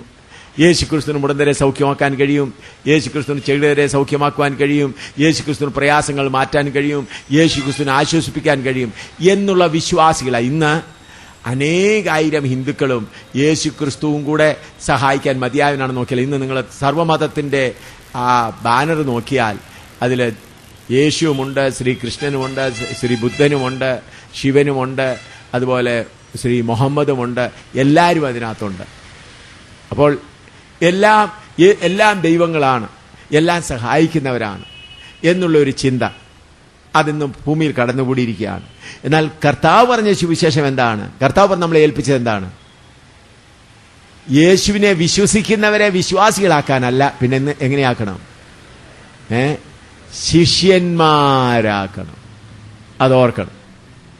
കർത്താവ് നമ്മളോട് ഏൽപ്പിച്ചിരിക്കുന്ന ശുശ്രൂഷ ക്രിസ്തുവിൽ വിശ്വസിക്കുന്നവരാക്കുവാനല്ല, ശിഷ്യന്മാരാക്കണം. ആ ശിഷ്യന്മാരാക്കുന്ന കാര്യത്തിൽ നാം എത്രമാത്രം ശ്രദ്ധ ചെലുത്തുന്നു എന്നുള്ളത് ഓരോരുത്തരും അവരോട് തന്നെ ചോദിച്ചാൽ മനസ്സിലാക്കുവാൻ കഴിയും. ശിഷ്യരാക്കുക. അപ്പൊ യേശുവിന്റെ ശിഷ്യരാക്കണമെങ്കിൽ എന്താകണം? കർത്താവ് പറഞ്ഞിട്ടുണ്ട്. ലൂക്കോസ് 9:23, ലൂക്ക് 9:23. യേശുവിന്റെ ശിഷ്യ, how can A person can became the disciple of Jesus? യേശുവിന്റെ ശിഷ്യന്മാരാകുന്നത് എങ്ങനെ? പിന്നെ അവൻ എല്ലാവരോടും പറഞ്ഞത്, പിന്നെ അവൻ എല്ലാവരോടും പറഞ്ഞത്, ഒരുത്തരോടല്ല, എല്ലാവരോടും പറഞ്ഞത്, എന്നെ അനുഗമിപ്പാൻ ഒരുത്തൻ ഇച്ഛിച്ചാൽ അവൻ തന്നെത്താൻ നിഷേധിച്ച് നാൾതോറും തന്റെ ക്രൂശ് എടുത്തുകൊണ്ട് എന്നെ അനുഗമിക്കട്ടെ. തന്നെത്താൻ നിഷേധിക്കുക. ഒന്നാമത് ശിഷ്യനാകണമെങ്കിൽ എന്ത് ചെയ്യണം? പറഞ്ഞാട്ടെ. തന്നെത്താൻ നിഷേധിക്കണം. പിന്നെന്ത് ചെയ്യണം? നാൾതോറും ക്രൂശ് എടുക്കണം. ഇന്ന് നമ്മൾ സാധാരണ ചെയ്യുന്നത്, എവിടെയെങ്കിലും ഒരു വിടുതലിന്റെ ശുശ്രൂഷ ഉണ്ടെങ്കിൽ, ഒരു ഡെലിവറൻസ് മിനിസ്ട്രി ഉണ്ടെങ്കിൽ അവിടെ പോയി നമ്മുടെ ക്രൂശ് എല്ലാം നമ്മൾ അങ്ങ് ഇറക്കി വെക്കും. അവിടെ നമ്മൾ പറയുന്നത്, കർത്താവേ, ഈ വിടുതൽ ശുശ്രൂഷയിൽ കൂടെ എന്റെ ക്രൂശ് എല്ലാം അങ്ങ് മാറ്റണമേ. അങ്ങനെയുള്ള യോഗങ്ങൾ കേൾക്കാമെങ്കിൽ ഈ ഓഡിറ്റോറിയം ആദ്യത്തെ ദിവസം തന്നെ മുഴുവനും നിറഞ്ഞ് താഴെ കൂടെ ക്യൂ ലൈനിൽ ആളുകൾ ഉണ്ടായിരുന്നേനെ. ഒരു വിടുതലിന്റെ ശുശ്രൂഷയായിരുന്നെങ്കിൽ, വിടുതലിന്റെ ശുശ്രൂഷ എന്നുള്ള ബാനർ കെട്ടിയിരുന്നെങ്കിൽ ഈ ഓഡിറ്റോറിയത്തിൽ ഇവിടെ എങ്ങും സ്ഥലം കാണത്തില്ല. ഞാൻ ചോദിച്ചു, അവിടെ എല്ലാം നിറച്ച ആളായിരുന്നേന്. കാരണം എല്ലാവർക്കും എന്ത് വേണം? വീട്ടിലെ പ്രയാസങ്ങൾ മാറണം, കുടുംബത്തിലെ പ്രയാസങ്ങൾ മാറണം, ജോലിയിലെ പ്രയാസങ്ങൾ മാറണം. എന്നാൽ കർത്താവ് പഠിപ്പിച്ച യഥാർത്ഥ ഉപദേശം എന്താണ്? നാൾതോറും ക്രൂശ് എടുക്കുക. ക്രൂശ് എന്ന് പറഞ്ഞാൽ യേശുവിന്റെ ക്രൂശ് അല്ല, നമ്മുടെ താന്റെ ക്രൂശ്. അത് കഷ്ടത എന്ന് നിങ്ങൾക്കറിയാമല്ലോ, പറയേണ്ട ആവശ്യമില്ലല്ലോ. നാൾതോറും ക്രൂശ് എടുക്കുക. എന്തിന് ക്രൂശ് എടുക്കണം? അതിന്റെ കാരണം എന്താണ്? ജഡം എങ്ങനെയുണ്ടായി? ക്രൂശ് എങ്ങനെയാണ്? ആർക്കാണ് ക്രൂശ് എന്നുള്ളത് കർത്താവിന്റെ ഒരു താമസമെങ്കിൽ നാളെ അതിനെക്കുറിച്ച് ആരംഭിക്കുന്നതായിരിക്കും. എന്തിനാണ് ക്രൂശ്? നമ്മുടെ രക്ഷയ്ക്ക് വേണ്ടിയാണോ? അല്ല. നമ്മുടെ പാപത്തിനു വേണ്ടി വില കൊടുക്കുവാനോ? അല്ല. നമ്മിലുള്ളതായ ജഡത്തെ മരുക്കി എടുത്തു കൊണ്ടുപോകണമെങ്കിൽ നാൾതോറും ക്രൂശ് എടുത്തേ മതിയാകുകയുള്ളൂ. വിശ്വസിക്കുന്നത് എളുപ്പമാണ്. ആ യൗവനക്കാരൻ വിശ്വസിച്ചു. എന്നാൽ അവനുള്ളതെല്ലാം വിറ്റ് കഴിഞ്ഞാൽ പിന്നെ പട്ടിണി വന്നാൽ എന്തു ചെയ്യും? പ്രയാസങ്ങൾ പോലെ എന്തു ചെയ്യും എന്നുള്ള ചിന്ത വന്നപ്പോൾ അവൻ എന്തു ചെയ്തു? വളരെ ദുഃഖിച്ചവനായി അവൻ കടന്നുപോയി. പ്രിയമുള്ളവരെ, ഞാൻ പറയുന്നത് നിങ്ങൾ ക്ഷമിക്കണം. ദൈവസഭയിൽ ഇന്ന് കാണുന്ന എല്ലാ ദൈവമക്കളും സ്വർഗത്തിൽ പോകുമെന്ന് നിങ്ങൾ വിചാരിക്കരുത്. വലിയൊരു ഭൂരിഭാഗം സ്വർഗം കാണുക പോലുമില്ല. അവർ യേശുവിൽ വിശ്വസിക്കുന്നവരാണ്, രക്ഷിക്കപ്പെട്ടവരാണ്, രക്ഷിക്കട്ടെന്ന് പറയുന്നവരാണ്, സ്നാനപ്പെട്ടവരാണ്, ഏതോ അന്യഭാഷ എന്ന് പറയുന്ന ഏതോ കുറച്ച് പറയുന്നവരൊക്കെയാണ്. ചിലപ്പോൾ അത്ഭുതങ്ങളും വീര്യങ്ങളും പ്രവർത്തിക്കുന്നവരുമായിരിക്കും. എന്നാൽ വാസ്തവമായി രക്ഷിക്കപ്പെട്ടവരായിരിക്കയില്ല, വാസ്തവമായി ശിഷ്യന്മാരായിരിക്കയില്ല. ഒരു ശിഷ്യനാണെങ്കിൽ തന്നെത്താൻ എന്ത് ചെയ്യും? ത്യജിക്കും. തന്നെത്താൻ ത്യജിക്കാൻ ഒരാൾക്ക് മനസ്സ് വന്നു കഴിഞ്ഞാൽ പിന്നെ തൻ്റെ പേര് വരാൻ ഒരാഗ്രഹം എങ്ങും കാണുകയില്ല. തൻ്റെ പേരോ തൻ്റെ സ്ഥലമോ തൻ്റെ സ്ഥാനമോ ഒന്നിനും ആഗ്രഹമേ ഉണ്ടാകുകയില്ല. ആരും എൻ്റെ പേര് തന്നെത്താൻ ത്യജിക്കുക. ആരും എന്നെ അറിയരുത്. അതുകൊണ്ടാണ് അപ്പോസ്തലൻ യോഹന്നാൻ സ്നാപകൻ പറയുന്നത്, അവനോ വളരട്ടെ, ഞാനോ കുറയട്ടെ. ഹല്ലേലൂയ. അവനോട് എങ്ങനെയാണെന്ന് ചോദിക്കുന്നത്, നീ സ്നാനപ്പെടുത്തിയ ആൾ, നീ ആരെ സ്നാനപ്പെടുത്തിയോ അവൻ നിന്ന് ശിഷ്യന്മാരെ ചെന്ന് സ്നാനപ്പെടുത്തും. അപ്പോൾ യോഹന്നാൻ പറയാം, ഞാനാണ് യേശുവിനെ സ്നാനപ്പെടുത്തിയത് എന്ന് പറയാതെ എന്താണ് പറയുന്നത്? മണവാട്ടിയുള്ളവൻ മണവാളൻ, ഞാനോ കുറയട്ടെ, അവനോ എന്നിൽ വളരട്ടെ. പ്രിയമുള്ളവരെ, നാം തമ്മിൽ തന്നെ ത്യജിക്കുന്നത്. ഇന്ന് ദൈവസഭയിൽ നാം നോക്കിയാൽ, ഓരോ ദൈവമക്കളെയും കർത്തൃദാസന്മാരെയും നോക്കിയാൽ, തന്നെത്താനെ ത്യജിക്കുന്നവരായ എത്ര പേരുണ്ടെന്ന് നിങ്ങൾ തന്നെ, ഞാൻ പറയുന്നില്ല, നിങ്ങൾ തന്നെ നോക്കിയാൽ മതി. അങ്ങനെ തന്നെത്താൻ ത്യജിച്ചവരെങ്കിൽ മാത്രമേ എന്താനുകൊള്ളൂ. ആ വാക്യം ഒന്നുകൂടെ വായിച്ചാട്ടെ. ലൂക്കോസ് 9:23. പിന്നെ അവൻ എല്ലാവരോടും പറഞ്ഞത് എന്നെ അനുഗമിപ്പാൻ ഒരുത്തൻ ഇച്ഛിച്ചാൽ അവൻ തന്നെത്താൻ നിഷേധിച്ച് നാൾതോറും തന്റെ ക്രൂശ് എടുത്തും കൊണ്ട് എന്നെ അനുഗമിക്കട്ടെ. തന്റെ സ്വയത്തെ, തന്റെ പേരിനെ, തന്റെ സ്ഥാനത്തെ, തന്റെ ബഹുമാനത്തെ എല്ലാം നിഷേധിച്ച്, എനിക്കതൊന്നും വേണ്ട, എനിക്ക് യേശു മതി എന്നുള്ളതായ ആ താണ പടിയിലേക്ക് ഇറങ്ങി വരാതെ ആർക്കും എന്ത് ചെയ്യാനൊക്കെയില്ല, ശിഷ്യനാകുവാൻ കഴിയില്ല. ഇനിയും കുറച്ചുകൂടെ കർത്താവ് പറയുന്നു. ലൂക്കോസിന്റെ സുവിശേഷം 14-ാം അധ്യായം 26 മുതൽ 33 വരെ വായിച്ചാൽ ഇതാണ് ബൈബിളിന്റെ അടിസ്ഥാന ഉപദേശങ്ങൾ. യേശുവിന്റെ അടിസ്ഥാന ഉപദേശങ്ങൾ ഇതൊക്കെയാണ്. യേശു സൗഖ്യമാക്കും, യേശു ആശ്വസിക്കും, അതൊക്കെ പുറമേ ഉള്ള പുല്ലും ചെപ്പും ഒക്കെ ഉള്ളൂ. അടിസ്ഥാന ഉപദേശം, യേശുവിനോടുകൂടെ സ്വർഗത്തിൽ പോകേണ്ടതിനുള്ളതായ ഈ ഉപദേശത്തിൽ വരാതെ ആരും സ്വർഗത്തിന്റെ വാതിൽ പോലും കാണത്തില്ല. ഓർത്തുകൊള്ളണം, ഈ ഉപദേശത്തിൽ വരാതെ സ്വർഗത്തിന്റെ വാതിൽ പോലും കാണുകയില്ല. വായിച്ചാൽ എന്റെ അടുക്കൽ വരികയും അപ്പനെയും അമ്മയെയും ഭാര്യയെയും മക്കളെയും മക്കളെയും സഹോദരന്മാരെയും സഹോദരികളെയും സ്വന്തം ജീവനെയും കൂടെ പകയ്ക്കാതിരിക്കുകയും ചെയ്യുന്നവന് എന്റെ ശിഷ്യനായിരിക്കാൻ കഴിയുകയില്ല. തന്റെ ക്രൂശ് എടുത്തുകൊണ്ട് എന്റെ പിന്നാലെ വരാത്തവനും എന്റെ ശിഷ്യനായിരിക്കാൻ കഴിയുകയില്ല. നിങ്ങളിൽ ആരെങ്കിലും ഒരു ഗോപുരം പണിവാൻ ഇച്ഛിച്ചാൽ ആദ്യം ഇരുന്ന് അത് തീർപ്പാൻ വകയുണ്ടോ എന്ന് കണക്ക് നോക്കുന്നില്ലയോ? അല്ലെങ്കിൽ അടിസ്ഥാനം ഇട്ട ശേഷം തീർപ്പാൻ വകയില്ല എന്ന് വന്നേക്കാം. കാണുന്നവരെല്ലാം ഈ മനുഷ്യൻ പണിവാൻ തുടങ്ങി, തീർപ്പാനോ വകയില്ല എന്ന് പരിഹസിക്കുമല്ലോ. അല്ല, ഒരു രാജാവ് മറ്റൊരു രാജാവിനോട് പടയേൽപ്പാൻ പുറപ്പെടും മുമ്പ് ഇരുന്ന് 20,000 വരുന്നവനോട് ഞാൻ 10,000 എതിർപ്പാൻ മതിയോ എന്ന് ആലോചിക്കുന്നില്ലയോ? പോരാ എന്ന് വരികിൽ മറ്റവൻ ദൂരത്തിരിക്കുമ്പോൾ തന്നെ സ്ഥാനാപതികളെ അയച്ച് സമാധാനത്തിനായി അപേക്ഷിക്കുന്നു. അങ്ങനെ തന്നെ നിങ്ങളിൽ ആരെങ്കിലും തനിക്കുള്ളത് ഒക്കെയും വിട്ടുപിരിയുന്നില്ല എങ്കിൽ അവന് എന്റെ ശിഷ്യനായിരിക്കാൻ കഴിയുകയില്ല. We are reading from Lucas 14:26-33, brother. Lucas 14:26-30. എന്റെ കൂടെ വന്ന വടക്കേ ഇന്ത്യക്കാരായവർക്ക് വേണ്ടി വാക്യം ഒന്ന് പറഞ്ഞു കൊടുക്കാം. Lucas 14:20. ഇവിടെ പറഞ്ഞിരിക്കുന്നത് നിങ്ങൾ എത്ര പേര് സീരിയസ് ആയി ഗൗരവമായി ചിന്തിച്ചിട്ടുണ്ട്? ഇത് ആകാശം മാറിപ്പോവും, ഭൂമി മാറിപ്പോവും, ദൈവത്തിന്റെ വചനത്തിനോ ഒരു മാറ്റം വരികയില്ല. ഇതാണ് വേദപുസ്തകത്തിൽ ഒരു ശിഷ്യനാകാൻ കൊടുത്തിരിക്കുന്ന കാതലായ ഉപദേശം. വിശ്വസിച്ച് കൈപൊക്കിയാൽ മാത്രം പോരാ, വില കൊടുക്കണം.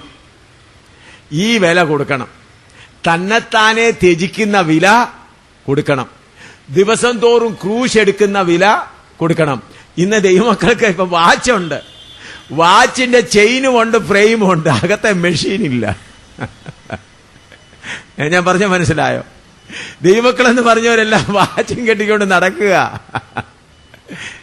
എന്താ, ചെയിനും ഉണ്ട്, ഫ്രെയിമും ഉണ്ട്, അകത്തെ മെഷീൻ ഇല്ല. സഹോദരൻ, ടൈം എന്തായോ അതിപ്പോ പറയാനൊക്കെയില്ല. കാണിക്കാനുണ്ട്, വാച്ചുണ്ട്,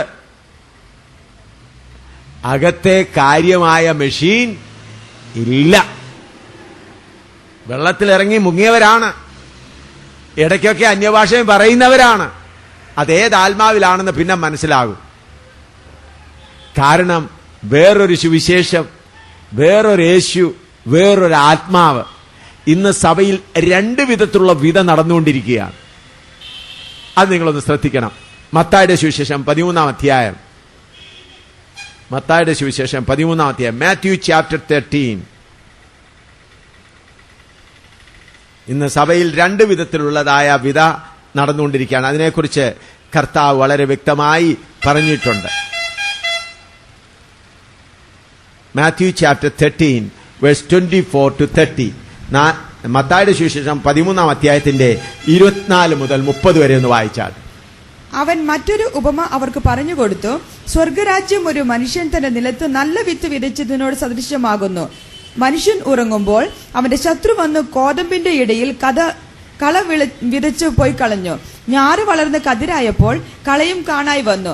അപ്പോൾ വീട്ടുടയവന്റെ ദാസന്മാർ അവന്റെ അടുക്കൽ ചെന്ന്, യജമാനനെ, വയലിൽ നല്ല വിത്തല്ലയോ വിതച്ചത്? പിന്നെ കള എവിടെ നിന്ന് വന്നു എന്ന് ചോദിച്ചു. ഇത് ശത്രു ചെയ്തതാകുന്നു എന്ന് അവൻ അവരോട് പറഞ്ഞു. ഞങ്ങൾ പോയി അത് പറിച്ചു കൂട്ടുവാൻ സമ്മതമുണ്ടോ എന്ന് ദാസന്മാർ അവനോട് ചോദിച്ചു. അതിന് അവൻ, ഇല്ല, പക്ഷെ കള പറിക്കുമ്പോൾ കോതമ്പും കൂടെ പിഴുതുപോകും, രണ്ടും കൂടെ കൊയ്ത്തോളം വളരട്ടെ. കൊയ്ത്തുകാലത്ത് ഞാൻ കൊയ്യുന്നവരോട് മുമ്പേ കള പറിച്ചു കൂട്ടി ചുട്ടുകളയേണ്ടതിന് കെട്ടുകളായി കെട്ടുവാനും കോതമ്പ് എന്റെ കളപ്പുരയിൽ കൂട്ടിവെപ്പാനും കൽപ്പിക്കുമെന്ന് പറഞ്ഞു. പ്രിയമുള്ളവരെ, ശ്രദ്ധിക്കണേ. ഇന്നത്തെ എല്ലാ ദൈവസഭകളിലും രണ്ട് വിധ നടക്കുന്നുണ്ട്. ഒന്ന് നല്ല വിത്ത്, മറ്റേത് കള. എല്ലാ അതില്ലാത്ത ഒരു സഭയുണ്ടെന്ന് പറയാൻ ഒക്കുകയില്ല. വിതയും കളയുമുണ്ട്, നല്ല വിത്തുമുണ്ട്. അപ്പൊ കർത്താവ് പറയുന്നു, എന്തുകൊണ്ടാണ് ഈ കളയങ്ങ് പറിച്ചു കളയാൻ പറയുമ്പോൾ കർത്താവ് വേണ്ട, അവസാനം വരെ നിന്നോട്ടെ, അത് പറിക്കും, മറ്റേതൂടെ പിഴുതു. എന്നാലും വേറൊരു കാര്യമുണ്ട്. പരീക്ഷയിൽ കൂടെ കടന്നു പോകുവാൻ വിശുദ്ധന്മാരെ കൂടുതൽ ദൈവസന്നിധിയിൽ ശുദ്ധരാക്കുവാൻ ഈ കളയും സഭയിൽ ആവശ്യമാണ്. ഞാൻ പറയുമ്പോൾ എന്തുവാ ഈ പറയുന്നത് നിങ്ങൾ ചിന്തിച്ചു പോകും. ഇന്ന് ദൈവസഭയിൽ നിങ്ങളൊന്ന് നോക്കിയാൽ ശിഷ്യന്മാരെത്ര ഉണ്ട്? ശിഷ്യന്മാരായവർ, കർത്താവേ എന്റെ വീട് പൊളിഞ്ഞുപോയി, സാരമില്ല, എനിക്ക് പുതിയ യെരൂശലേം മതിയല്ലോ. കർത്താവ് എന്നെ വീട്ടിൽ നിന്ന് ഇറക്കി വിട്ടു, എല്ലാവരും എന്നെ തള്ളിവിട്ടാലും സ്തോത്രം. എന്റെ ജോലി യേശുക്രിസ്തു സാക്ഷി നിർത്ത പോയി, സാരമില്ല, ജോലി പോയാലും സാരമില്ല. കർത്താവ് എന്റെ ഭർത്താവ് എന്നെ ഉപദ്രവിച്ചു, വീട്ടിൽ നിന്ന് ഇറക്കി വിട്ടു, എന്നാൽ നീ എനിക്ക് ലഭിച്ചല്ലോ. കർത്താവെ രോഗത്തിന്റെ മേൽ രോഗം വരുന്നു, എന്നെ നിന്നെപ്പോലെ ആക്കുന്നതിനാൽ സ്തോത്രം എന്ന് പറഞ്ഞ് സന്തോഷിക്കുന്ന ഒരു കൂട്ടം. എന്നാൽ അതേ സമയത്ത് വേറൊരു കൂട്ടർ എന്താണ്? കർത്താവേ എനിക്ക് വീട് തന്നേ മതിയാകുള്ളൂ, ഞാൻ നിന്റെ മകനെന്ന് മറ്റുള്ളവർ അറിയേണ്ടതിന് എനിക്ക് 2 മുറി 3 മുറിയുള്ള നല്ലൊരു വീട് തരണം. കർത്താവേ എനിക്ക് നല്ലൊരു കാറ്, നല്ലൊരു മോട്ടോർ സൈക്കിൾ തരണം, എന്നാലേ ആളുകൾക്ക് ഞാൻ നിന്റെ മകനാണെന്ന് മനസ്സിലാവുള്ളല്ലോ. കർത്താവേ എന്നെ സാത്താൻ കാണാതെ നീ സൂക്ഷിച്ചോളണേ, ഒരപകടവും വരരുത്, ഒരു രോഗവും വരരുത്, ഒരു ദുഃഖവും വരരുത്, എന്നെ കണ്ണിന്റെ കൃഷ്ണമണി പോലെ സൂക്ഷിച്ച് കർത്താവെ എന്നെ അങ്ങ് സ്വർഗത്തിൽ കൊണ്ട് അങ്ങ് വെച്ചേക്കണേ. ഒരു കൂട്ടര് പറയുന്നു, ദൈവമക്കൾ പറയുന്നു, കർത്താവേ രോഗത്തിനായി സ്തോത്രം, എന്റെ കോപ സ്വഭാവം എനിക്ക് മനസ്സിലായി. കർത്താവേ എന്റെ ജീവിതത്തിൽ ഉണ്ടായിരുന്ന അസൂയയെ കുറിച്ച് എനിക്ക് മനസ്സിലായി. കർത്താവെ അയൽവക്കത്തുകാരൻ ദിവസം തോറും വഴക്കുണ്ടാക്കുന്നതിനാൽ എന്നിൽ കോപമുണ്ടെന്ന് എനിക്ക് മനസ്സിലായി. ഇതിനെല്ലാം ജയിപ്പാൻ ഈ കൃപ തരണമേ. മറ്റുള്ളവർ എന്താ പറയുന്നത്? കർത്താവെ അയൽവക്കത്തുകാരനെ, ശത്രുവിനെ, സാത്താനെ നീ ഇവിടുന്ന് ഓടിച്ചു കളയണമേ കർത്താവെ. ഇങ്ങനെയല്ലയോ പോകുന്ന പറഞ്ഞാട്ട്? ഞാൻ പറഞ്ഞ ശരിയാണോ ഇല്ലയോ? ഈ 2 വിധത്തിലുള്ളതായ രണ്ട് വിധത്തിലുള്ള ആളുകളില്ല ഇന്ന് സഭയിൽ. ഇന്ന് 2 വിധ നടക്കുകയാണ്. 2 വിധ. ഒന്ന് ക്രൂശിക്കപ്പെട്ടവനായ ക്രിസ്തുവിന്റെ വചനം നടക്കുന്നു, മറ്റൊന്ന് അനുഗ്രഹിക്കുന്ന ക്രിസ്തുവിന്റെ വചനം.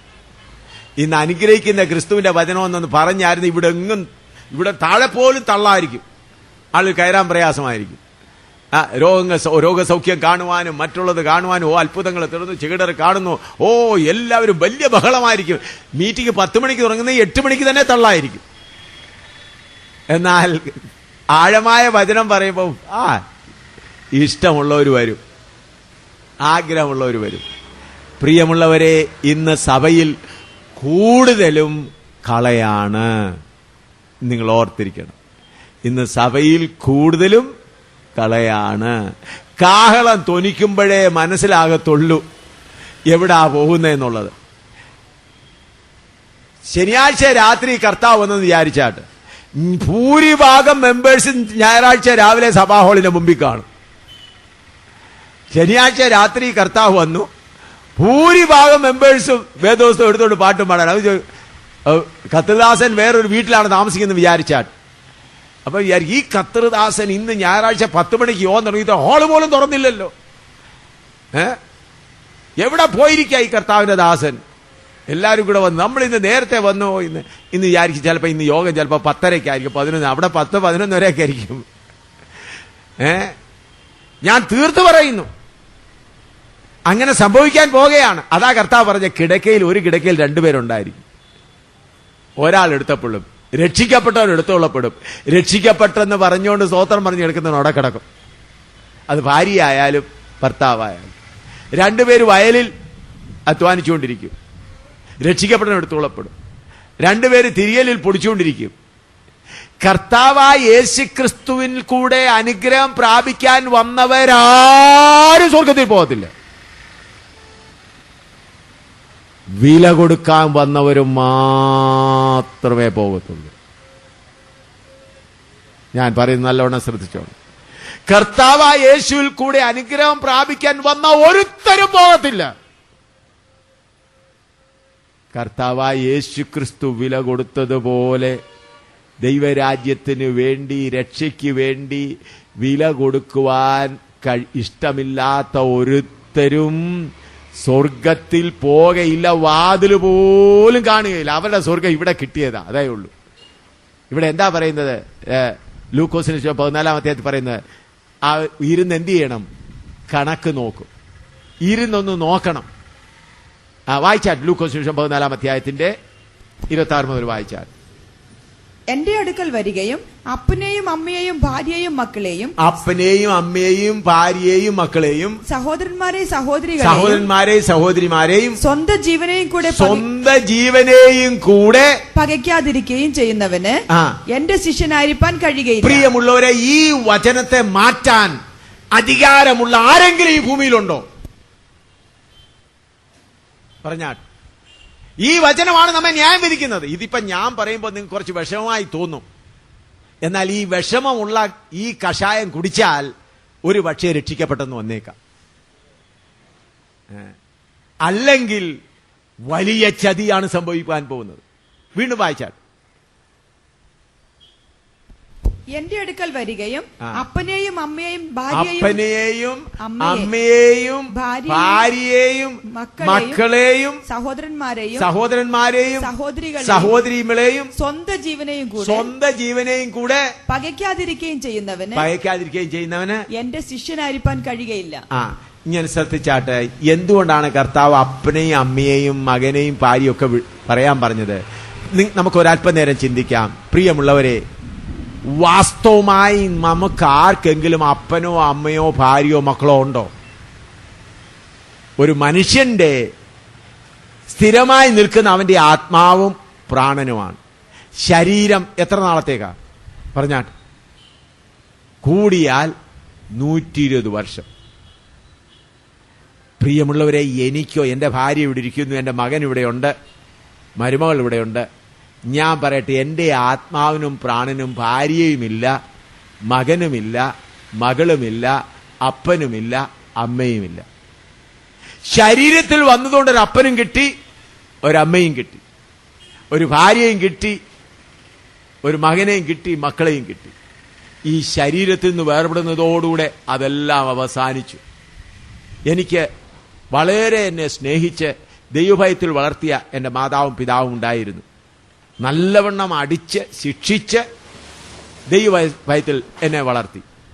നല്ലവണ്ണം ശിക്ഷിച്ചാണ് വളർത്തിയത് എന്റെ മാതാവും പിതാവും. എന്റെ മാതാവും പിതാവും ദൈവസന്നിധിയിൽ വിശ്രമിക്കുന്നു. എന്റെ പിതാവ് പോയപ്പോൾ മാതാവിനെ കൂടെ കൊണ്ടുപോയില്ല. അതിനുമുമ്പേ ഞാൻ കണ്ടിട്ട് അവരെപ്പോഴും ഒന്നിച്ചൊക്കെ ആയിരുന്നു. എന്നാ പിതാവിന്റെ സമയത്ത് പിതാവ് അങ്ങ് പോയി, മാതാവിനെ വിട്ടേച്ചു പോയി. അതുപോലെ മാതാവിന്റെ സമയം മാതാവ് ഞങ്ങളെ എല്ലാം വിട്ടേച്ചങ്ങ് പോയി. പ്രിയമുള്ളവരെ, നിങ്ങൾ ഇവിടുന്ന് ഡൽഹിയിലേക്ക് യാത്ര ചെയ്യുകയാണെന്ന് വിചാരിച്ചാട്ട് സ്ലീപ്പറിൽ ബുക്ക് ചെയ്തിരിക്കുക. അടുത്ത 6 സീറ്റ് ഒന്നിച്ചുണ്ട്. എല്ലാവരും കൂടെ അടുത്താണ്, അടുത്ത ബെർത്ത്. എല്ലാം കൂടെ അങ്ങോട്ടും ഇങ്ങോട്ടും കാപ്പിയൊക്കെ കുടിച്ചു, ഫ്രൂട്ടൊക്കെ കഴിച്ചു. ഒരാള് പോകുന്ന വഴി ഭോപ്പാലിലങ്ങ് ഇറങ്ങി, ഒരാള് ഝാൻസിയിലങ്ങ് ഇറങ്ങി. അതുപോലെ നമ്മുടെ ഈ ജീവിത യാത്രയിൽ നമ്മുടെ സ്വന്തമായവരെ എല്ലാവരെയും വിട്ടുപിരിഞ്ഞേ മതിയാകുള്ളൂ. ഇത് സത്യമാണ്. എന്തിനാ കർത്താവ് പറയുന്നത് വിട്ടുപിരിഞ്ഞ്? അങ്ങനെ ഇപ്പോഴേ വിട്ടുപിരിയാനുള്ളതായ ആ വലിയ ഇത് അതൊന്ന് മാറിയാൽ, കുറഞ്ഞാൽ കർത്താവിനോട് ചേരുവാനുള്ള ആഗ്രഹമുണ്ടായി നമ്മുടെ ആത്മാവും പ്രാണനും കർത്താവിനെ പോലെ ആകുവാനുള്ള ഒരുക്കം ഉണ്ടാവും. അല്ലെങ്കിൽ അതിന് മനസ്സിലെങ്കിൽ ഈ ജഡം പറയോ, എന്റെ ഭാര്യയെ ഞാൻ പിടിച്ചോണ്ടിരുന്നു, എന്റെ മക്കളെ ഞാൻ എന്റെ മടി വെച്ചോണ്ടെങ്കിരിക്കും. മരണം വന്നു കഴിഞ്ഞ് പ്രാണൻ പോയി കഴിഞ്ഞാലും പിടിച്ചോണ്ടിരുന്നോ, പിന്നെ നാറ്റം വരുന്നുണ്ടെയാണ് എടുത്ത് മാറ്റിവെക്കാൻ തുടങ്ങുന്നത്. ഇതാണ് സത്യം. ഈ സത്യം മനസ്സിലാക്കാതെ സാത്താൻ മനുഷ്യരെ ഈ ബന്ധത്തിൽ അങ്ങ് കലക്കിയിട്ടിരിക്കുകയാണ്. എന്തിനാണ്? ശരീരത്തെക്കുറിച്ച് ചിന്തിച്ചു. ഈ കണക്കിന് ഈ ഉപദേശത്തിന്റെ ഈ ഉപദേശം ഞാൻ പറയും, നമ്മൾ തുലാസ് നമുക്കെല്ലാം അറിയാമല്ലോ. തുലാസ് ഈ ഉപദേശം ഇവിടെ വെച്ചിരിക്കുകയാണ്, തുലാസിൽ തട്ടിൽ വെച്ചിരിക്കുകയാണ്. അപ്പുറത്ത് നമ്മൾ ഓരോരുത്തരായി കയറി നിൽക്കുകയാണ്. എത്ര പേര് ശരിയായിട്ട് കർത്താവിന്റെ ആ തുലാസിൽ കാണപ്പെടും? ഞാൻ പറഞ്ഞു, നിങ്ങൾക്ക് മനസ്സിലായോ? ഈ ലൂക്കോസ് 9:23, ലൂക്കോസ് 14:26 മുതൽ 33, ഇത് മൂന്നും കൂടെ, ഈ രണ്ട് വചനത്തിന് പോലെ തുലാസിൽ വെച്ചിരിക്കുകയാണ്. ആ വചനം ഒരു ഭാഗത്ത് വെച്ചിരിക്കുന്നു. നമ്മെ ഓരോരുത്തരെ ആ വചനത്തിന് തൂക്കി നോക്കിയാൽ എത്ര പേര് കുറവുള്ളവരായി കാണപ്പെടും എന്ന് അന്വേഷിച്ച് നോക്കിയാൽ, ചോദിച്ചാൽ, നിങ്ങളുടെ ഹൃദയങ്ങളോട് ചോദിച്ചാൽ, അപ്പോൾ രക്ഷിക്കപ്പെടുന്നതായ ഓരോരുത്തരെ ഇരുന്ന് എന്ത് ചെയ്യണം? കണക്കെടുക്കണം. എനിക്ക് നിത്യജീവൻ പ്രാപിക്കണമെങ്കിൽ ആ തനിയനോട് കർത്താവ് പറഞ്ഞ പോലെ, തനിയനോട് എന്താ പറഞ്ഞത്? നിനക്കുള്ളതെല്ലാം വിറ്റ് എന്ത് ചെയ്യുക? ദരിദ്രം. അതുപോലെ എന്നോട് നിങ്ങളോട് പറയുന്നത്, നിന്റെ ഭാര്യയോടുള്ള സ്നേഹം, ഭർത്താവിനോടുള്ള സ്നേഹം, കുഞ്ഞുങ്ങളോടുള്ള സ്നേഹം, ലോകത്തോടുള്ള സ്നേഹം, നിന്നുള്ള സ്നേഹം എന്നൊക്കെ മാറ്റ്. എന്നാൽ നിനക്ക് എവിടെ കടക്കാൻ നോക്കും? എന്റെ ശിഷ്യനാകുവാൻ. അതിന്റെ അർത്ഥം ഭാര്യമാരെ എല്ലാം വിടണമെന്നല്ല മക്കളെ. 1 കൊരിന്ത്യർ 7:29-31 വരെ വായിച്ചാട്ട്. 1 Corinthians 7:29-31. 1 കൊരിന്ത്യർ 7:29-31 വരെ. എന്നാൽ സഹോദരന്മാരെ, ഇതൊന്നും ഞാൻ പറയുന്നു, കാലം ചുരുങ്ങിയിരിക്കുന്നു. ഇനി ഭാര്യമാരുള്ളവർ ഇല്ലാത്തവരെ പോലെയും, കരയുന്നവർ കരയാത്തവരെ പോലെയും, സന്തോഷിക്കുന്നവർ സന്തോഷിക്കാത്തവരെ പോലെയും, വിലയ്ക്ക് വാങ്ങുന്നവർ കൈവശമാക്കാത്തവരെ പോലെയും, ലോകത്തെ അനുഭവിക്കുന്നവർ അതിനെ അനുഭവിക്കാത്തവരെ പോലെയും ആയിരിക്കണം. ഈ ലോകത്തിന്റെ രൂപം ഒഴിഞ്ഞു പോകുന്നുവല്ലോ. ഹല്ലേലൂയ. ഭാര്യമാരുള്ളവർ ഇല്ലാത്തവരുടെ അർത്ഥം ഭാര്യയ്ക്ക് വേണ്ടി അല്ല ജീവിക്കുന്നത്. ഇന്ന് ചിലർക്ക് ദൈവമക്കളാകുവാൻ ആഗ്രഹമുണ്ട്. എന്റെ ഭർത്താവിനെ ദുഃഖിപ്പിച്ച് ഞാൻ എങ്ങനെ പോകാൻ ഒക്കും? എന്റെ അമ്മയെ ദുഃഖിപ്പിച്ച് ഞാൻ എങ്ങനെ പോകാൻ ഒക്കും? എന്നെ വളർത്തിക്കൊണ്ടുവന്ന അമ്മയല്ലേ? എനിക്ക് ഇത്രയും ആഹാരമൊക്കെ തരുന്ന എന്റെ ഭർത്താവല്ലേ? അല്ലെ എന്റെ ഭാര്യയെ ദുഃഖിപ്പിച്ച് എങ്ങനെ പോയി? എന്റെ ഭാര്യ എത്ര എന്നെ സ്നേഹിക്കുന്നവളാണ്, അവളെ ദുഃഖിപ്പിച്ച്. ശരിയാ സഹോദര, മുറുകെ പിടിച്ചിരുന്നു. നിർബന്ധമായിട്ട് മരണം വരുമ്പോൾ നിന്റെ ഭാര്യയെ നിന്നിൽ നിന്ന് കൊണ്ടുപോകും, നിന്റെ ഭർത്താവിനെ നിന്നിൽ കൊണ്ടുപോകും, നിന്റെ പിതാവിനെ നിന്നിൽ കൊണ്ടുപോകും. എത്ര നെഞ്ചത്തടിച്ച് കരഞ്ഞാലും നിർത്തുവാൻ കഴിയുകയില്ല.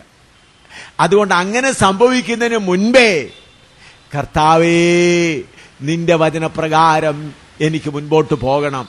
അങ്ങനെ മുതൽ മുടക്കാൻ ഒരുക്കമുള്ളവർ മാത്രമേ രക്ഷിക്കപ്പെടുകയുള്ളൂ. ദൈവത്തോടുകൂടെ ദൈവത്തിന് സമരായി ഇരുന്ന് നിത്യയുഗയുഗമായി വാഴണമെങ്കിൽ ഈ ഭൗതികമായ ബന്ധങ്ങളോട് യാത്ര പറയുവാൻ മനസ്സിൽ പൂർണ്ണമായ ഒരുക്കമുണ്ടായിരിക്കണം. അല്ലെങ്കിൽ രക്ഷിക്കപ്പെടുകയില്ല. വിശ്വസിച്ചുകൊണ്ട് ഇവിടെ സ്തോത്രം പറഞ്ഞുകൊണ്ട് നടന്നു. ഇപ്പൊ ഇവിടുന്ന് നിങ്ങൾക്ക് മുണ്ടക്കയത്ത് നിന്ന് നിങ്ങൾക്ക് ഡൽഹിക്ക് പോകണം. ഇവിടെ മുണ്ടക്കയത്ത് നിങ്ങൾക്ക് നല്ല വീടും സൗകര്യങ്ങളും എല്ലാം ഉണ്ട്. ഡൽഹിക്ക് പോകാൻ ടിക്കറ്റും എടുത്തു. എന്നാ മുണ്ടക്കയത്തുനിന്നും ഡൽഹിക്ക് പോകാനുള്ള വാഹനത്തിൽ കയറുന്നില്ല. അതെന്താ കയറാത്തെ? ഈ വീടും ഈ ബന്ധുക്കാരും ഇവരെല്ലാരും കൂടെ. അപ്പൊ ഞാൻ എന്റെ ടിക്കറ്റ് ഉണ്ട് സഹോദര, ഞാൻ ടിക്കറ്റ് എടുത്തിരിക്കുകയാണ്, ഞാൻ പോകുകയാണ്, നിങ്ങൾക്കെല്ലാരും ഈ ടിക്കറ്റ് നോക്കിക്കോ. സഹോദര, വണ്ടിയിൽ കയറി ഇവിടുന്ന് യാത്ര തിരിച്ചു. പിന്നെ കോട്ടയം വന്നു, പിന്നെ എറണാകുളം വന്നു, പിന്നെ ഓരോരോ പട്ടണം അങ്ങനെ വരുമ്പോൾ അറിയാൻ ഞാൻ യാത്ര ആവുന്നു. ഇപ്പൊ നമ്മൾ ടിക്കറ്റും എടുത്തേച്ച് ഇവിടെ കിടക്കാം. ഇവിടുത്തെ നല്ല വസ്തുവും നല്ല വീടും നല്ല സൗകര്യങ്ങളും നല്ല ബന്ധുക്കളും അച്ചാച്ചനെയും അമ്മച്ചിയെയും അമ്മാവന്മാരെ എല്ലാം കണ്ട് സൂചിച്ചോ, സ്വോത്രം സ്വോത്രം സ്വോത്രം, ഞാൻ പോവുകയാണ്. നിങ്ങൾക്ക് അറിയാമല്ലോ എന്റെ ടിക്കറ്റ് ഉണ്ട്. വിശ്വാസിയെ, നീ യാത്ര തിരിച്ചോ. യാത്ര തിരിക്കാതെ അവിടെ ചെന്നാനോ.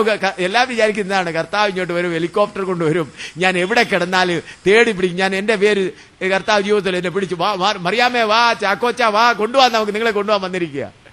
ഈ ലോത്തിനെ പിടിച്ചു വലിച്ചുകൊണ്ട് പോയതുപോലൊന്നും പിടിച്ചു വലിക്കാൻ കർത്താവ് വരുന്നില്ല.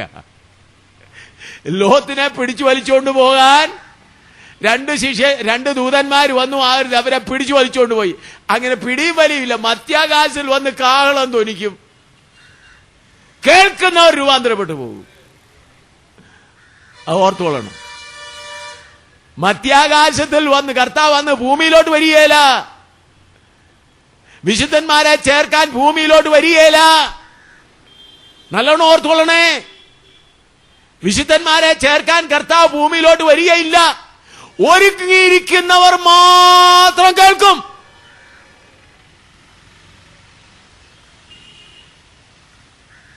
പാസ്റ്ററും ഒരുങ്ങിയിരിക്കുകയാണെങ്കിൽ കേൾക്കില്ല, പാസ്റ്ററും ചിലപ്പോൾ കാണുകയില്ല. ചിലപ്പോൾ ചില പാസ്റ്റർമാർ ഒരുങ്ങാതിരിക്കുകയാണ്. ക്ഷമിക്കണേ, അവർ ഞായറാഴ്ച യോഗത്തിന് വാതിലെല്ലാം തുറന്നു, ആളുകളെല്ലാം വന്നു, പകുതി പേര് വന്നില്ല. നമുക്ക് കമ്മിറ്റി കൂടിക്കളെ, അവരെന്ത് പകുതി പേര് വന്നില്ല. ചില കമ്മിറ്റി മെമ്പേഴ്സും ഉണ്ട്. നമുക്ക് പോയി നോക്കിയപ്പം അവരുടെ വിശ്വാസികളായാലും ഒരുങ്ങിയിരുന്നവരങ്ങ് പോയി. പാസ്റ്റർ അവിടെ തന്നെ ഇരിപ്പുണ്ട്. അങ്ങനെ സംഭവിക്കും. പാസ്റ്റർ ആയാലും വിശ്വാസിയായാലും ഒരുങ്ങിയിരിക്കുന്നവർ മാത്രം പോകും. ഈ വചനപ്രകാരം തങ്ങളെ തന്നെ ഒരുക്കിയവർ മാത്രമേ പോകുകയുള്ളൂ. മുണ്ടക്കയത്തുള്ള ദൈവജനമേ, കർത്താവിന്റെ ദാസന്മാരെ, വില കൊടുക്കാതെ നമുക്ക് കർത്താവിന്റെ സന്നിധി നാം കാണപ്പെടുകയില്ല. ആകയാൽ ഇന്ന് രാവിലെ നാം കർത്താവിന്റെ സന്നിധിയിൽ കടന്നു വന്നിരിക്കുമ്പോൾ നമുക്ക് അല്പസമയം നമ്മളെ തന്നെ ആരാഞ്ഞ്, ഒരുപാട് വചനം പറയുന്നതിലല്ല, നമ്മളെ തന്നെ നമുക്കൊന്ന് അല്പനേരം ഈ വില കൊടുക്കുന്ന കാര്യത്തിൽ നാം എത്രമാത്രം ശ്രദ്ധാലുക്കളായിട്ടുണ്ട്. വില കൊടുക്കുന്ന കാര്യത്തിൽ വില കൊടുക്കാതെ ഇരുന്നാൽ, ഹല്ലേലൂയ, വില കൊടുക്കാതെ ഇരുന്നാൽ പോകയില്ല.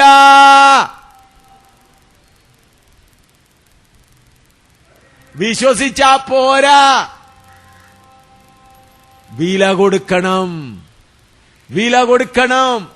വിശ്വസിച്ച് കൈപൊക്കി സ്തോത്രം പറഞ്ഞു, അന്യഭാഷ പറഞ്ഞു എന്തോ കാര്യമാകയില്ല. യഥാർത്ഥ ആത്മാവ് നിങ്ങളിൽ ഉണ്ടെങ്കിൽ എന്ത് ചെയ്യും? വില കൊടുക്കാൻ ഒരുങ്ങും. ഇന്ന് വേറൊരു ആത്മാവ് ഒരുപാട് അന്യഭാഷ പറയിപ്പിക്കുന്നുണ്ട്, പ്രവചനം പറയിപ്പിക്കുന്നുണ്ട്, അത്ഭുതങ്ങൾ നടക്കുന്നുണ്ട്. യഥാർത്ഥ ആത്മാവാണെ പറയും, വില കൊടുക്കുക, നിന്റെ പേരും പെരുമയ്ക്ക് ഓടുന്നത് നിർത്തുക. ഇതിന്റെ അർത്ഥം നിങ്ങൾക്ക് വീടോ മറ്റതൊന്നും ഉണ്ടായിരിക്കരുതെന്നല്ല. നിങ്ങൾക്ക് വീടോ കാറോ എത്ര കോടി, നിങ്ങൾ വലിയ കോടീശ്വരനാണെങ്കിൽ നിങ്ങൾ പറയും, ഞാൻ അതിന്റെ സൂക്ഷിപ്പുകാരൻ മാത്രമാണ്, അതൊന്നും എന്റെ വകയല്ല. അതെങ്ങനെയാ? കർത്താവിന് ഓരോരുത്തർക്കും ഓരോ നിലയിലുള്ള വിശ്വാസികൾ വേണം. ഓരോ നിലയിൽ, ഏറ്റവും പാവപ്പെട്ട നിലയിൽ അവരുടെ ഇടയിൽ സാക്ഷ്യം പറയുവാൻ ഏറ്റവും പാവപ്പെട്ട നിലയിൽ ഒരു യോദ്ധാവ് ഉണ്ടായിരിക്കണം. അവൻ ചിലപ്പോൾ വഴിയറമ്പിലായിരിക്കും കിടക്കുന്നത്. അപ്പോൾ ചുറ്റുപാടുമുള്ളവരോട്, കണ്ടോ ഇവന് വീടൊന്നും ഇല്ല, എങ്കിലും ഇവൻ പാടിക്കൊണ്ട് ആനന്ദത്തോടെ മുൻപോട്ട് പോകുന്നു. ഒരു സാധാരണ നിലവാരത്തിലുള്ളവർക്ക് സാക്ഷികൾ വേണം. ചിലപ്പോൾ നിങ്ങളൊരു സാധാരണ നിലയിലായിരിക്കും, ഭൗതികമായി ചില കാര്യങ്ങൾ സാധാരണമായി കർത്താവ് നൽകും. എന്നാൽ ഏറ്റവും നല്ല പണമുള്ളവരുടെ മധ്യത്തിൽ സാക്ഷികളാകാൻ കർത്താവ് ചിലരെ സമ്പത്തുള്ളവരാക്കി വെക്കും. അത് അവരുടെ വകയല്ല. എന്താണ്? ഏറ്റവും താണ റോഡറിമ്പിൽ കിടക്കുന്നവന് ദൈവം ദാരിദ്ര്യം ഒരു വരമായി കൊടുത്തതുപോലെ പണമുള്ളവനെയും ദൈവം കൊടുത്തിരിക്കുകയാണ്. കർത്താവിനെ പിൻപറ്റുന്നതിന്റെ അനുഗ്രഹം അവിടെ ചെല്ലുമ്പോഴാണ്. ഹല്ലേലൂയ, ഇവിടല്ല. അപ്പോൾ ഓരോരുത്തടുത്ത് സമത്വം ഇവിടെയല്ല. സമത്വം നമ്മുടെ പിതാവിന്റെ അടുക്കൽ ചെന്നിട്ടാ.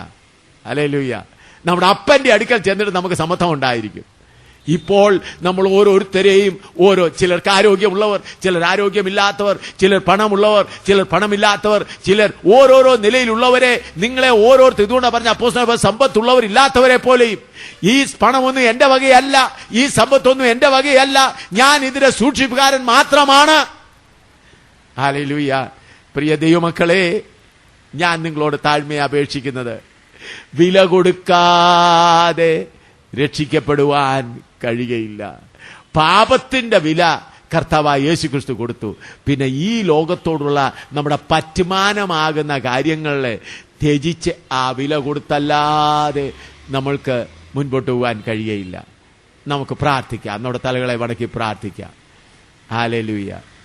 അല്പകാലം മാത്രം ഈ ഭൂവിലെ വാസം എന്നുള്ള പാട്ട് പാടി നമുക്ക് ദൈവത്തെ ആരാധിക്കാം. അല്പകാലം മാത്രം ഈ ഭൂവിലെ വാസം സ്വർഗ്ഗമാണ്, നിത്യമാം വീട്, എന്റെ നിത്യമാം വീട്. അല്പകാലം